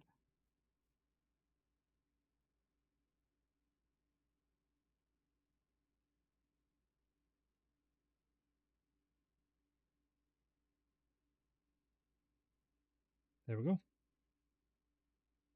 Little bit blending in, but it's enough different. And I can go in afterwards, pick out the eyes and the area between the fins the membrane between his fins and tail there. Pick those out in a different color just to switch it up a little bit.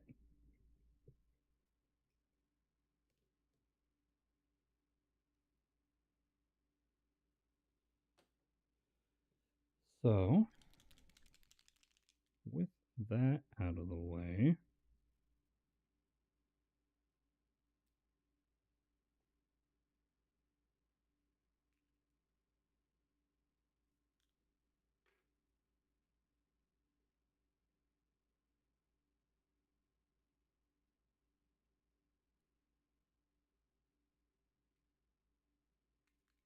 there it goes. Whoops. Be a bit more controlled here.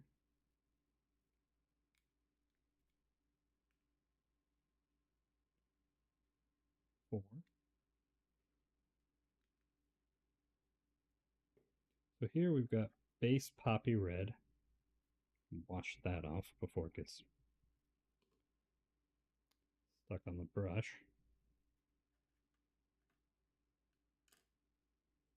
Base poppy red and 4 drops of that. And let's see what happens if I add a little bit of the blinding white to that.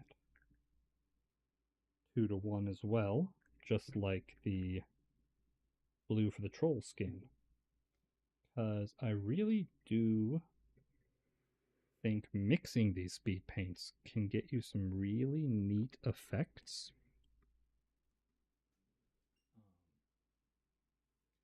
I've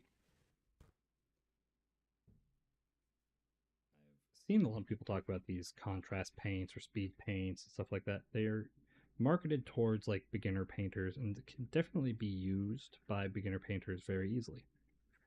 But I feel like they're also very useful for more advanced painting because of their semi-translucent nature, letting you mix them and use them in ways that is a little different. Because here now,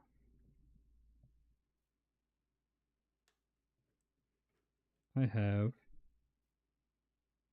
that really deep red there, and then now a more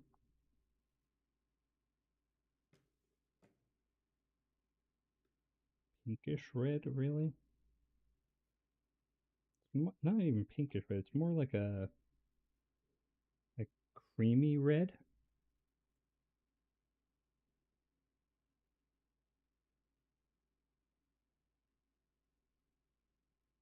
The white just seems to like matte it down a little bit. What if I instead add,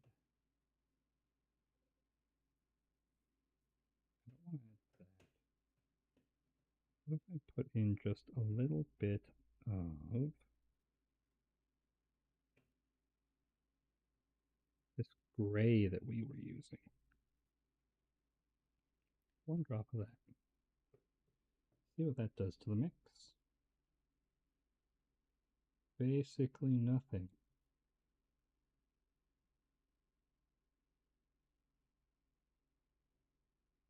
You know, I guess it did tone it down a little bit.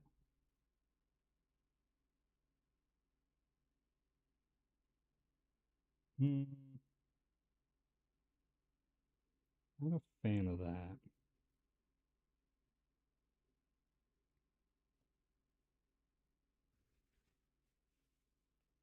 Then if we just take basic red, put it there next to it.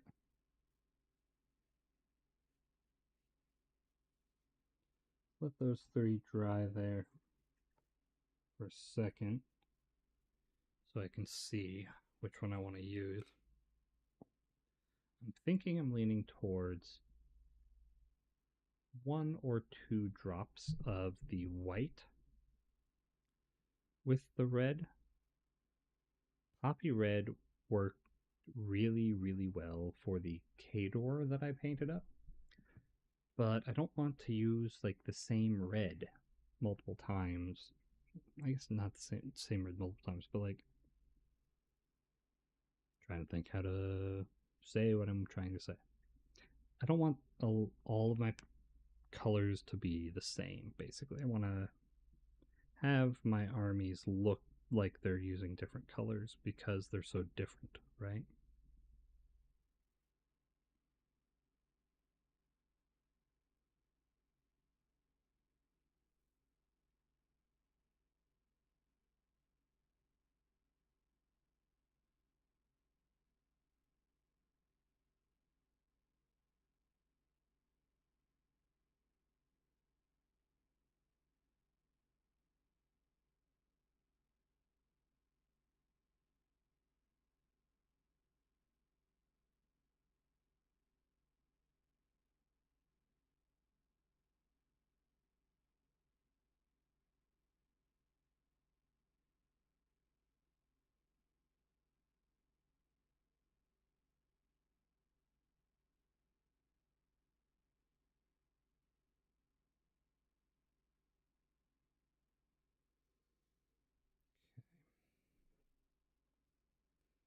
So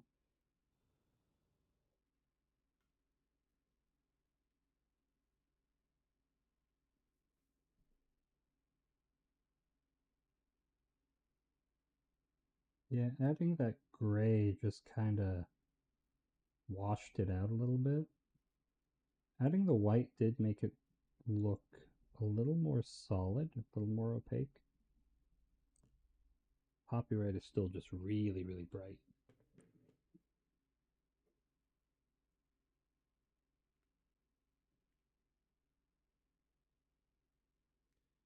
2 drops of poppy red there.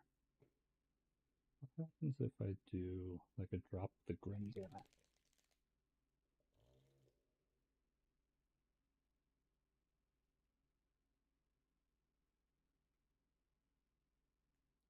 Just 1 drop.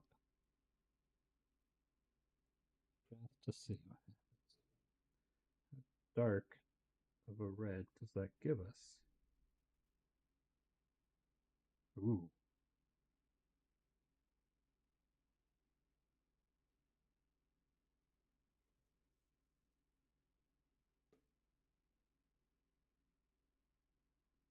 That's like a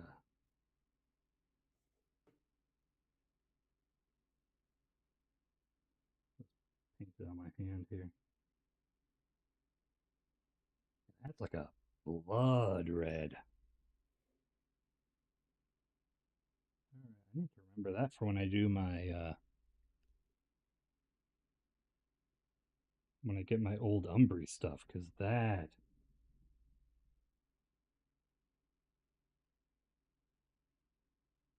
is a nice like bloody red.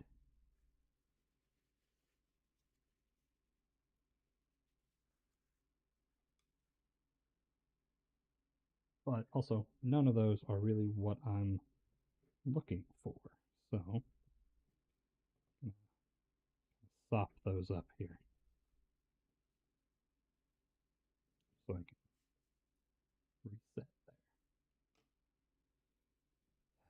What do I want to do with their jackets?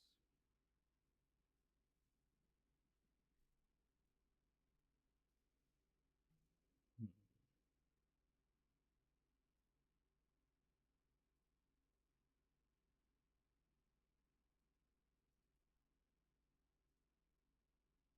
Could just do poppy red, see how it comes out. But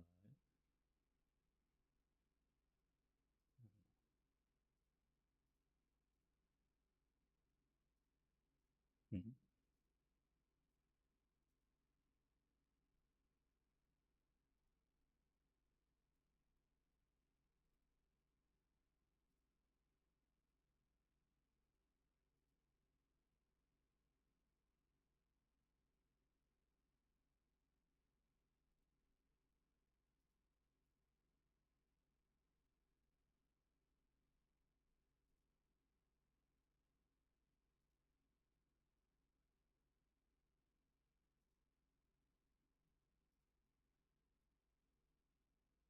Let's see about.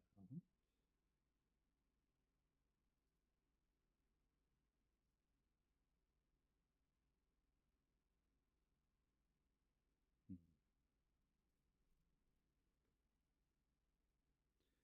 Do I have any other paints that could work? I could add a bit of speed paint medium to any of the paints that I have, just to get them to the right consistency to act as a speed paint.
That's not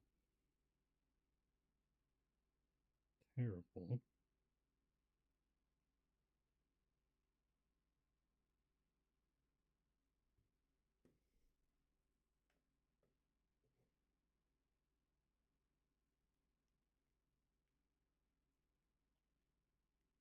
I did like how there's a little more creamy. That's too light. So I need one more drop of red.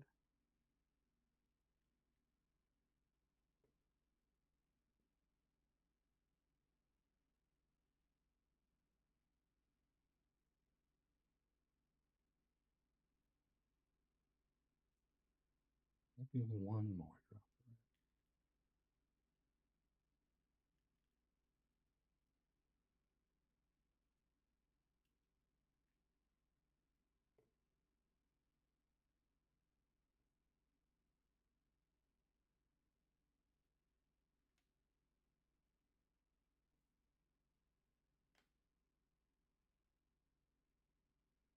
And one more drop.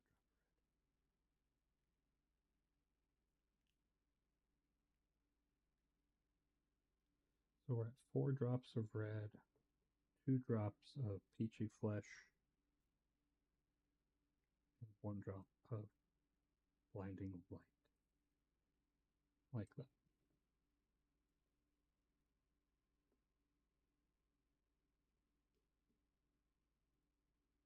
Let's give it a try.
Trying to get around this big sword on his back.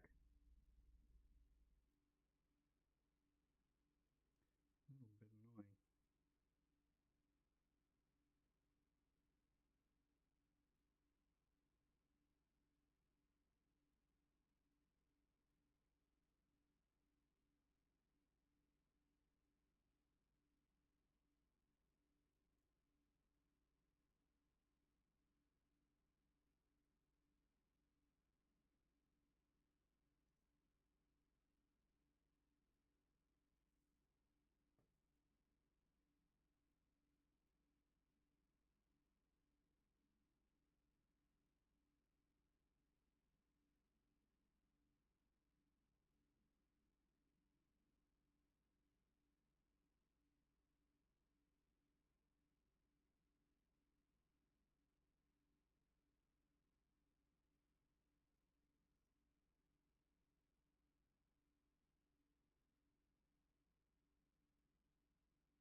The first layer of the poppy red ends up looking very pinkish, is going on over white. But as soon as you get that second layer on there, it looks a lot richer.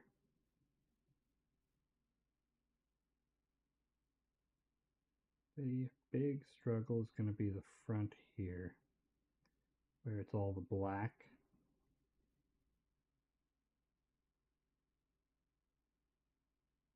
Luckily, it's mostly obscured by his rifle and his arms.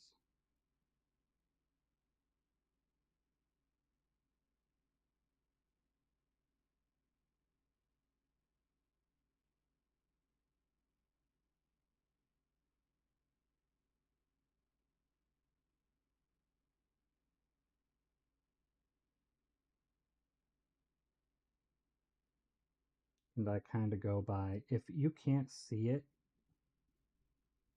after the model's been assembled, it's usually not worth painting it.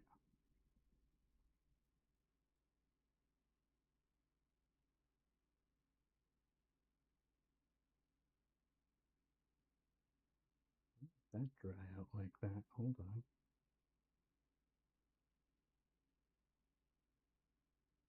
There we go. That.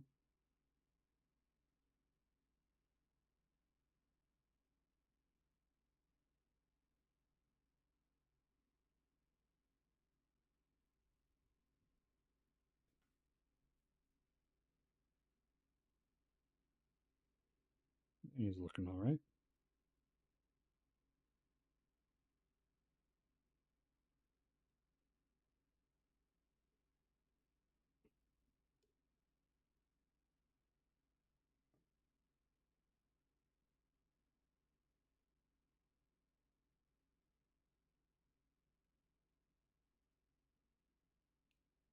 His little head spikes here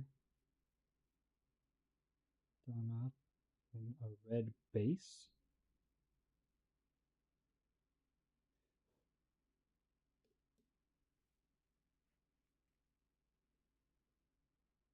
Pick that away because I don't want it over bleeding onto his scalp.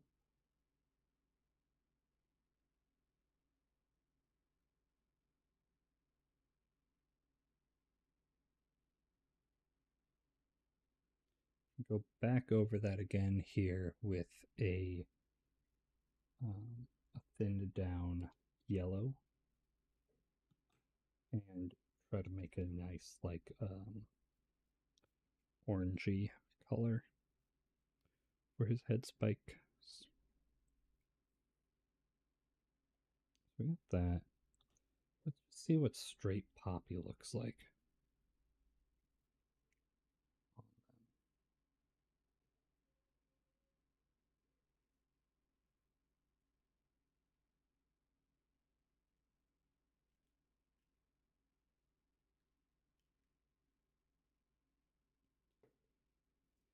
Just 4 drops of straight poppy.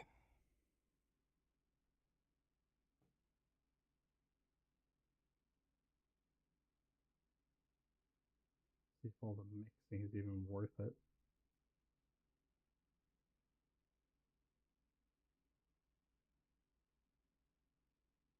Or if I just like the poppy on them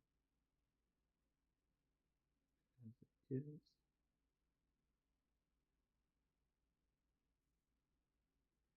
It's going to take 2 coats just like it did with the other guy because it goes on very pink in those light areas.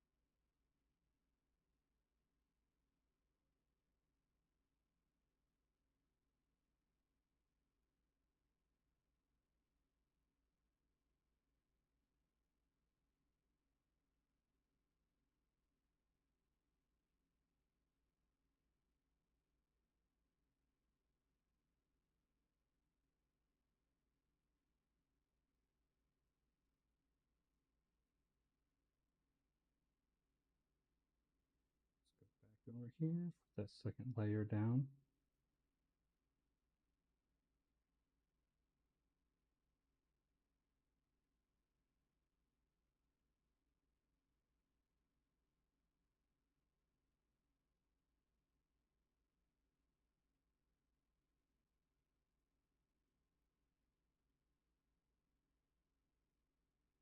Oh, where did I get here?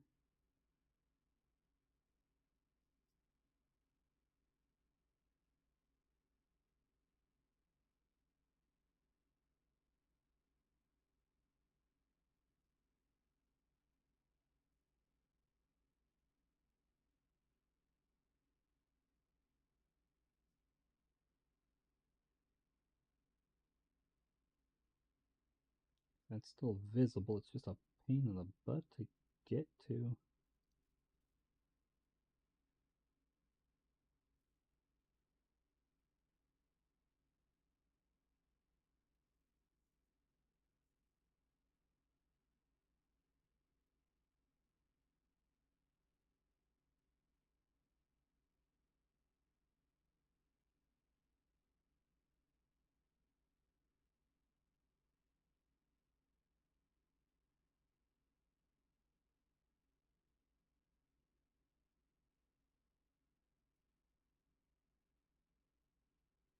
Yeah, I think I'm just going to stick with the poppy.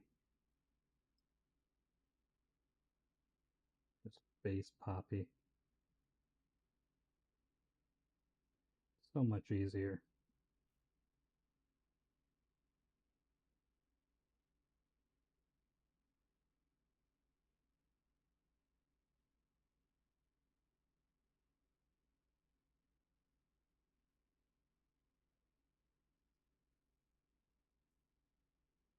You have a tear on your shirt. I completely missed that when I was painting your skin.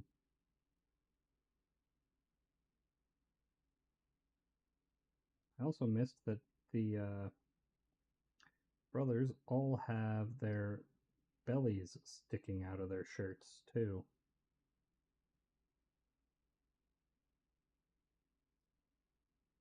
So I'm going to have to go back with another pass at the skin anyway.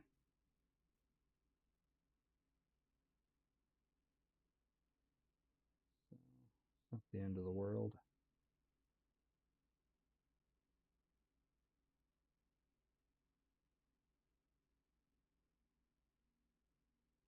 Yeah, that's just a nice brighter red. Not brighter, but more saturated.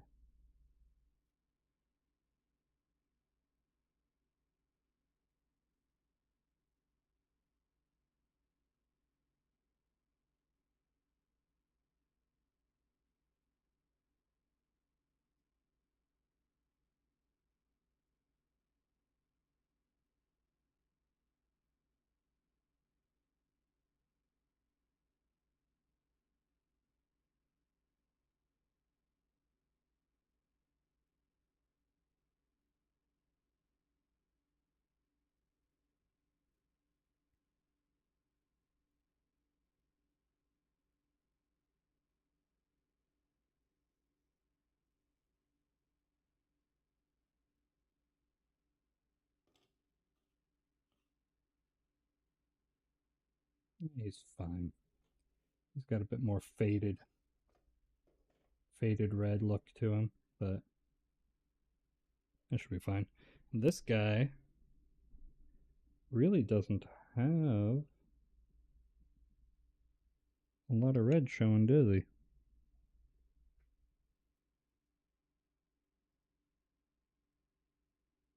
Well, that's skin on your back there too, isn't it?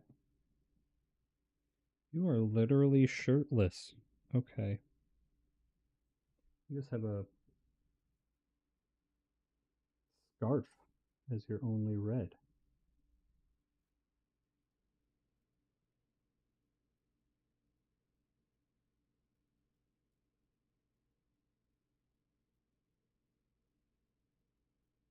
Okay.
That's all the red he's got on him.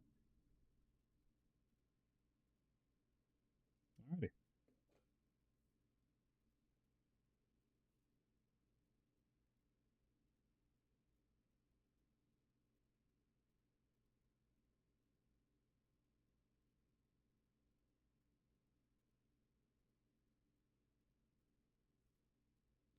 Foulblood's got a good amount of red.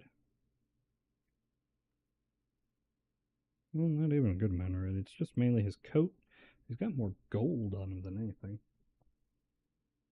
So let's just get the majority of his coat done here. Watch out for the monkey.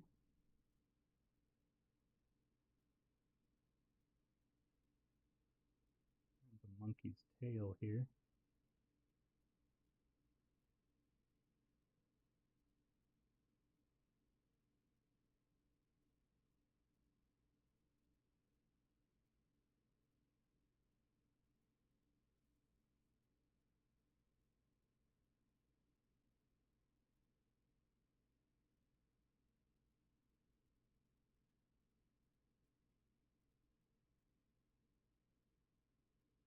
I guess even Foulblood's got holes in his coat.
I put my headphones in to listen to music, and I'm not even listening to anything. I just have them in.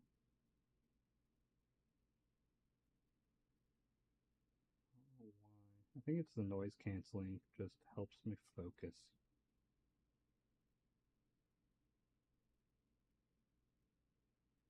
Shuts out basically everything else around me.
Alrighty. Got that.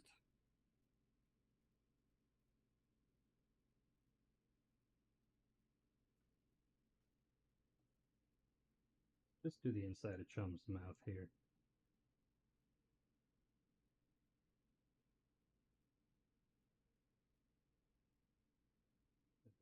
Poppy red that I got left here.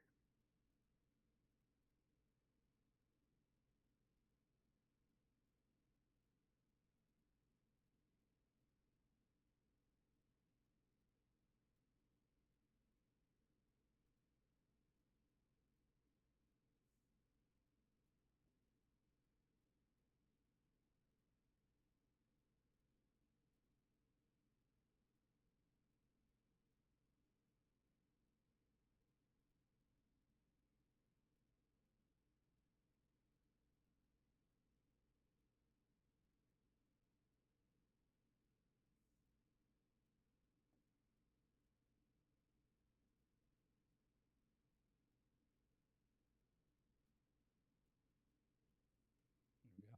A little bit of red in the mouth there, at least for now. Just with the little bit of head left there. Alright. Now, we got white that I'm going to have to go over. That's going to be the last color I do, I think, is the white to patch up a lot of stuff. Not patch up, but cover up. Like their pants and all that. Oh yeah, Mr. Boggs. You as well.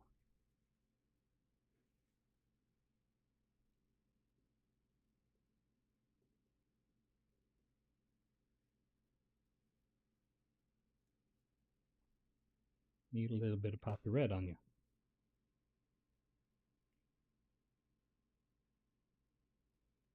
2 drops. Should be enough for this little guy.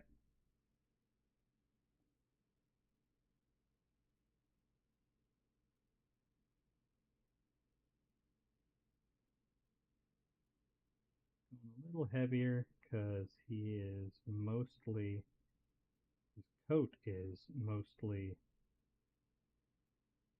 that darker black, so it's going to require a heavy bit of pigment to cover that up.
Yep.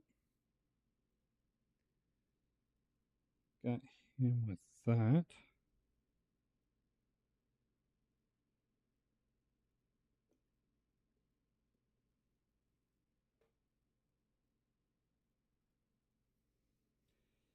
feel the red.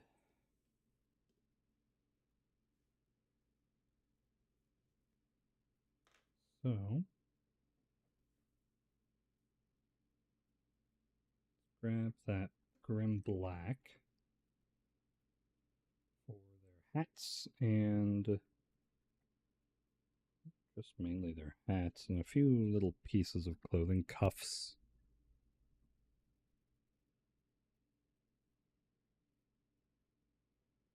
Hats, boots, almost rep boots.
This speed paint black is probably my one of my favorites of the speed paints, simply because black is notoriously a bit of a pain to paint, because at least for me, because it's hard to highlight well.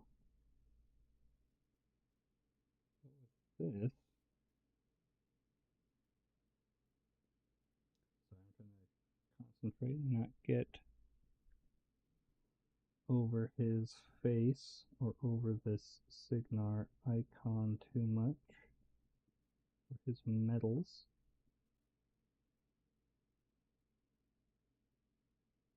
Pop them out with a bit of, let's pop them out with a bit of metallic later, just for the sake of getting this thing coated before it dries.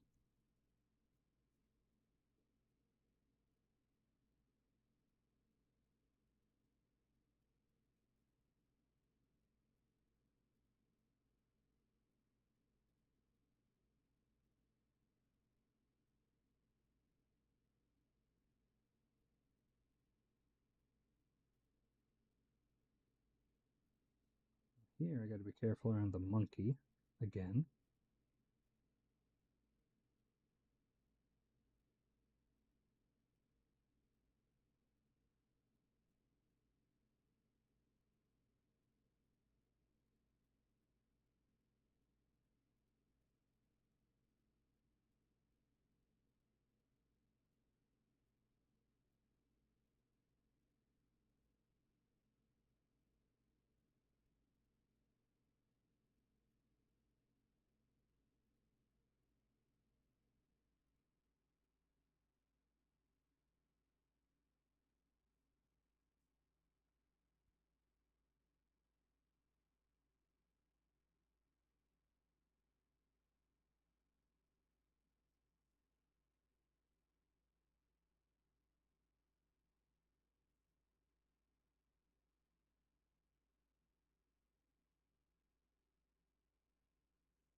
His boots came out there.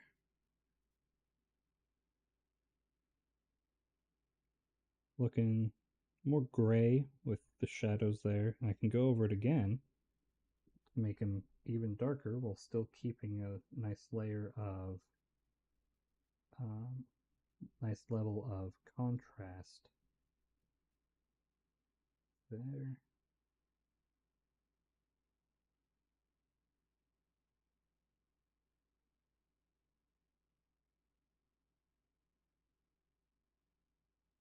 Plan on using this black paint for a large majority of my Morat army because they have their like standard issue full blacked out tactical armor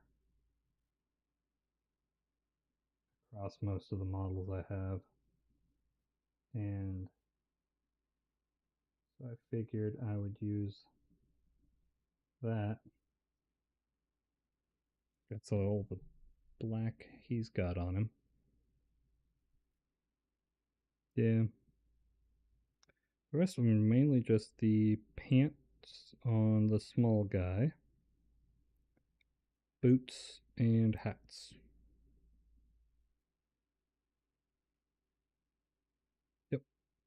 Oh, some of the straps on their shirts, I think, too. Cuffs on that guy. Okay. Oh, because his are white because he's the admiral.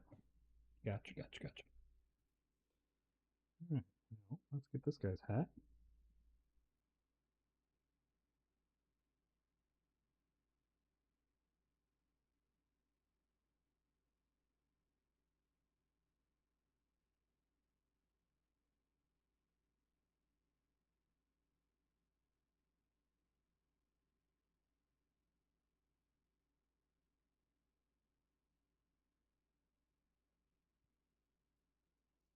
Try to get the underside of the hat here. The rim.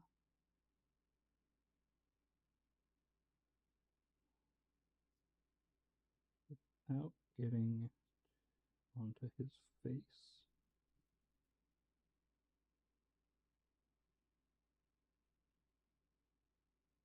There we go.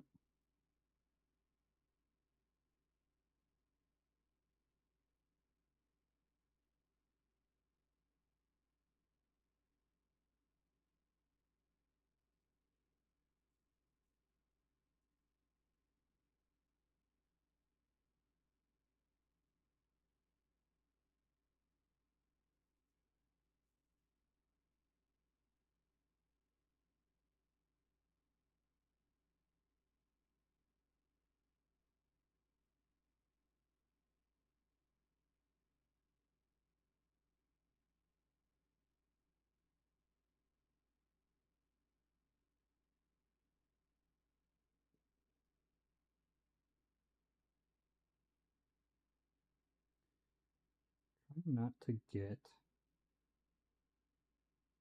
onto the blue I already painted on his leg.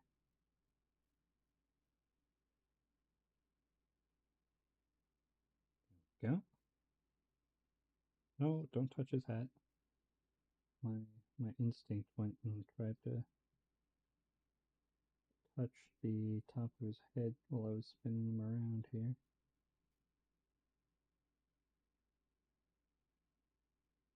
There we go. Now for his next boot.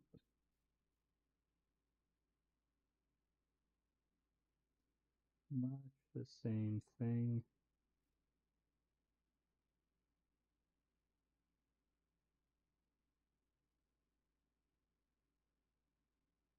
His feet are showing through on this shoe. He's got a hole. I'll leave that blank there.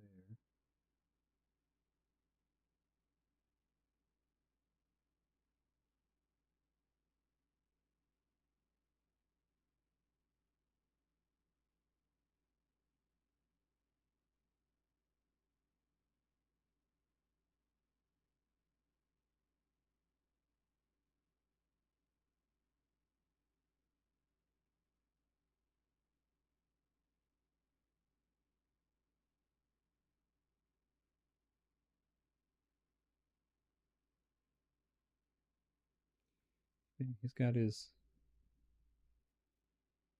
Got a hole in his shoe here. Oop,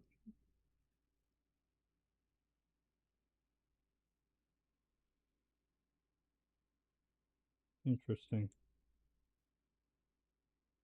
I did touch his hat. Son of a bitch. Okay. Do a touch up here.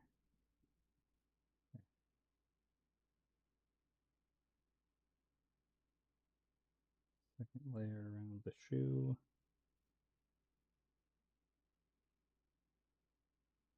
They don't need to be as thorough. They're not as fancy as the Admiral, so they might not have the fanciest shoes in the world. The most polished shoes. Obviously, because he has holes in his shoes. This guy's got his like booted up to his or booted up to his shin. I mean, he's got those like coverall thingies on it. Interesting. Okay, so that's a different material. It's supposed to be a different material, it looks like, but I'm just painted the same, I think.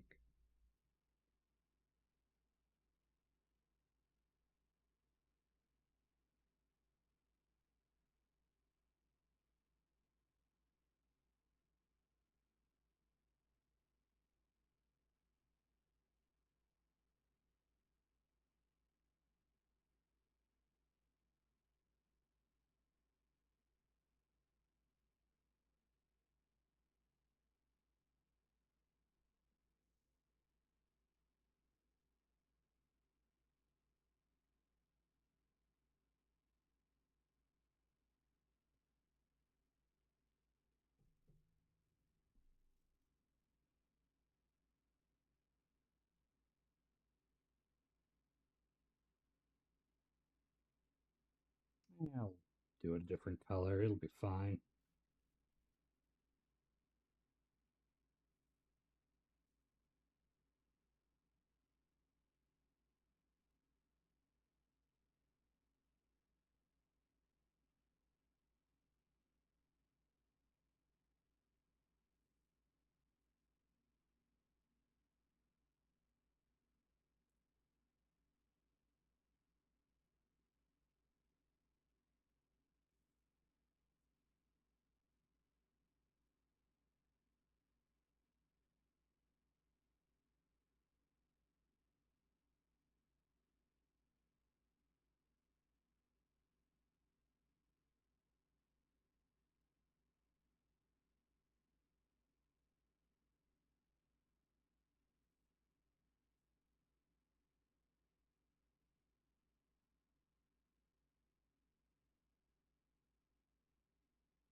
I'll make that leather.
Legendary. All right. Uh, she should be getting home here soon.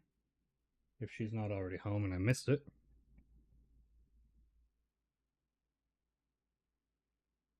I literally can't hear anything with these headphones in.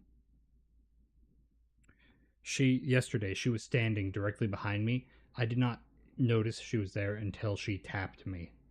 It was these things are almost too good at noise canceling. um, but I'm going to see. Yeah, I'm probably going to call it here soon. Gonna finish up getting the black on these two, and then we will pick up with finishing them off tomorrow, hopefully. Maybe not tomorrow, but next time I stream, we will try to finish up the Lakabash Bros caster and Boggs. And then Chum's gonna be the last thing I finish there. I need to figure out what I'm gonna do with the bird. I'm going to get another sacrificial mini that I have somewhere and try out the blinding light white speed paint on him, just on a model to see how it comes out. Because I haven't had good luck with like white contrast paints. Let's get this rolling here before I gotta go.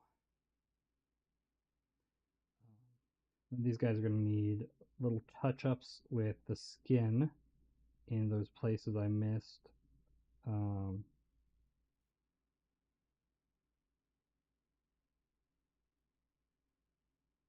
got to get the all the buckles and finery on them, the metals, buckles, and all that. The wood for the gun, the metal for the gun, which is probably just going to be boiler black, honestly, because I really like that color. But I might have some like pig iron or something I could use for it.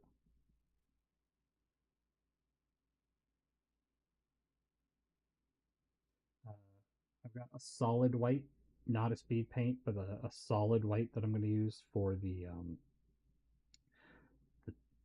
jacket trim, the pants, um, the shoulder tassels, stuff like that.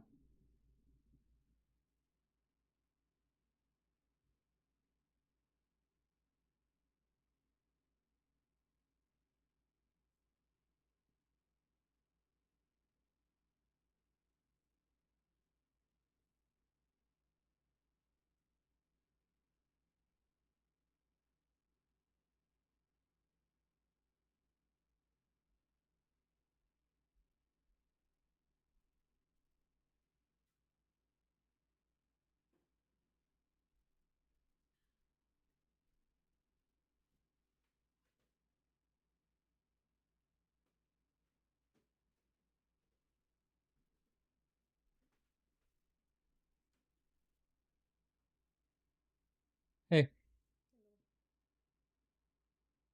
I stood over there, like I said, I barely noticed she was there, other than I felt the people could see. vibrations in the floor because our wooden floor is It's an old wonky house. sometimes.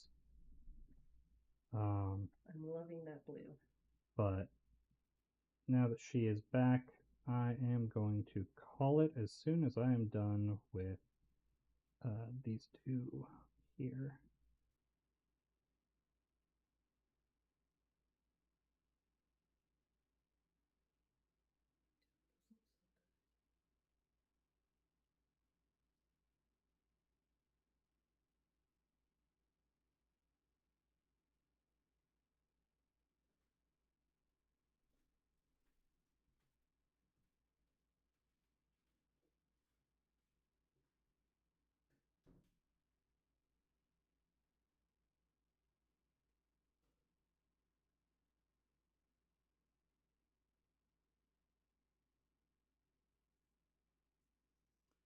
He is cuffs.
No, there we go.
Missed a spot right there. There.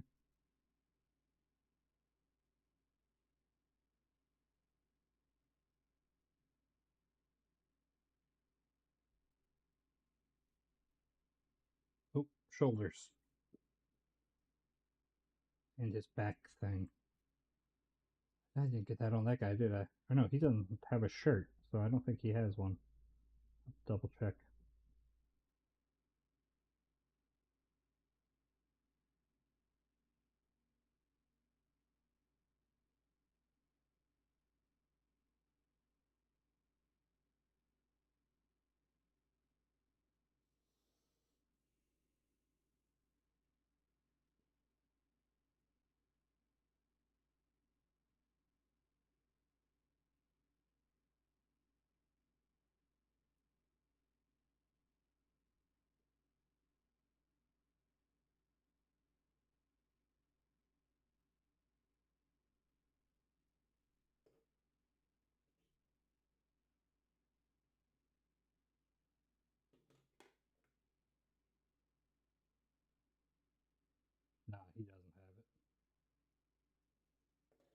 that on foul blood?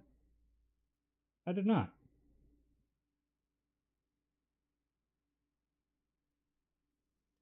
Actually.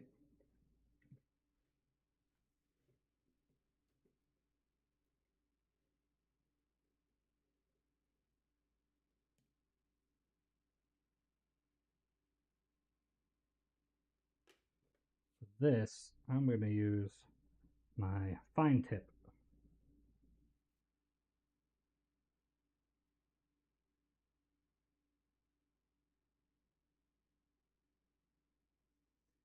Has it's like no ability to carry paint though, but it will let me get the paint around these super tiny little buckle things without too much overspill.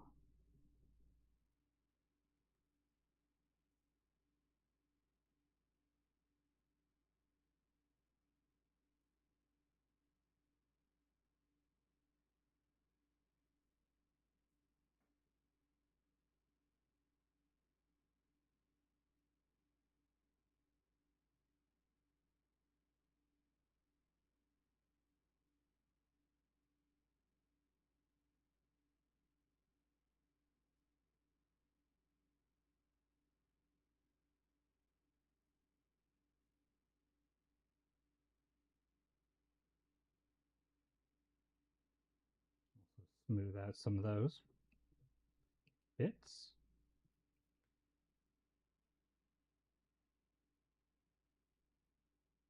Go.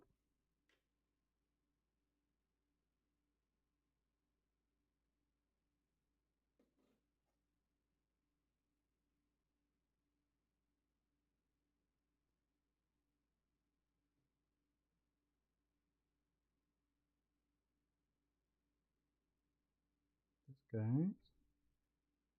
More black.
Just realized I can do all these bombs with the black speed paint, and just go back in and do the wicks later.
There we go.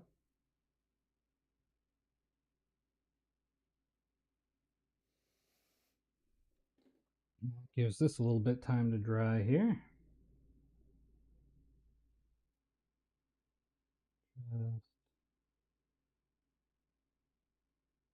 Smoothing out the black in some of the places that are large flat surfaces, like his hat specifically.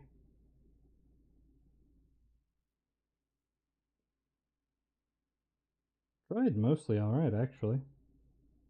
Just that top bit needed a bit of TLC.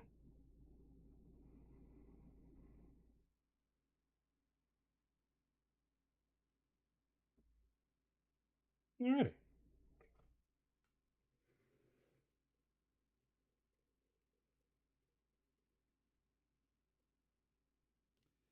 Well, that is going to be me for today. Um,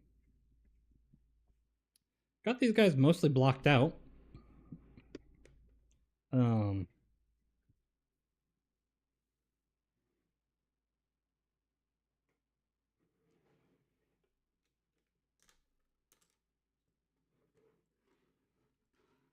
let's see here. I got them mostly blocked out for their main stuff here. Let me move Chum over here so chat's not blocking it, but yeah, got them. At least from tabletop distance, they look all right. Still got to get color on the weapons, the and then the details on them, little buckles and the keg and the knife on his back, and all of Foulblood's medals and the booze bottles he's got. And then, actually, don't mind how that little pink bit turned out for his head spikes. Really like that. But yeah. Then Chum is going to be the biggest project. Figuring out what I want to do with all of the details on him, the barnacles, the starfish, the crab, the chains. I'm going to do a maybe not boiler black, probably a lighter metallic for those, just so they pop a little bit more. I might go over him again with the blue so he looks a little less blotchy, because he does look a little bit blotchy right now. But that's for tomorrow. For now, I'm going to call it, get some dinner, and relax for a bit. So, thank you to those of you who came to watch, and I will see you next time. Peace.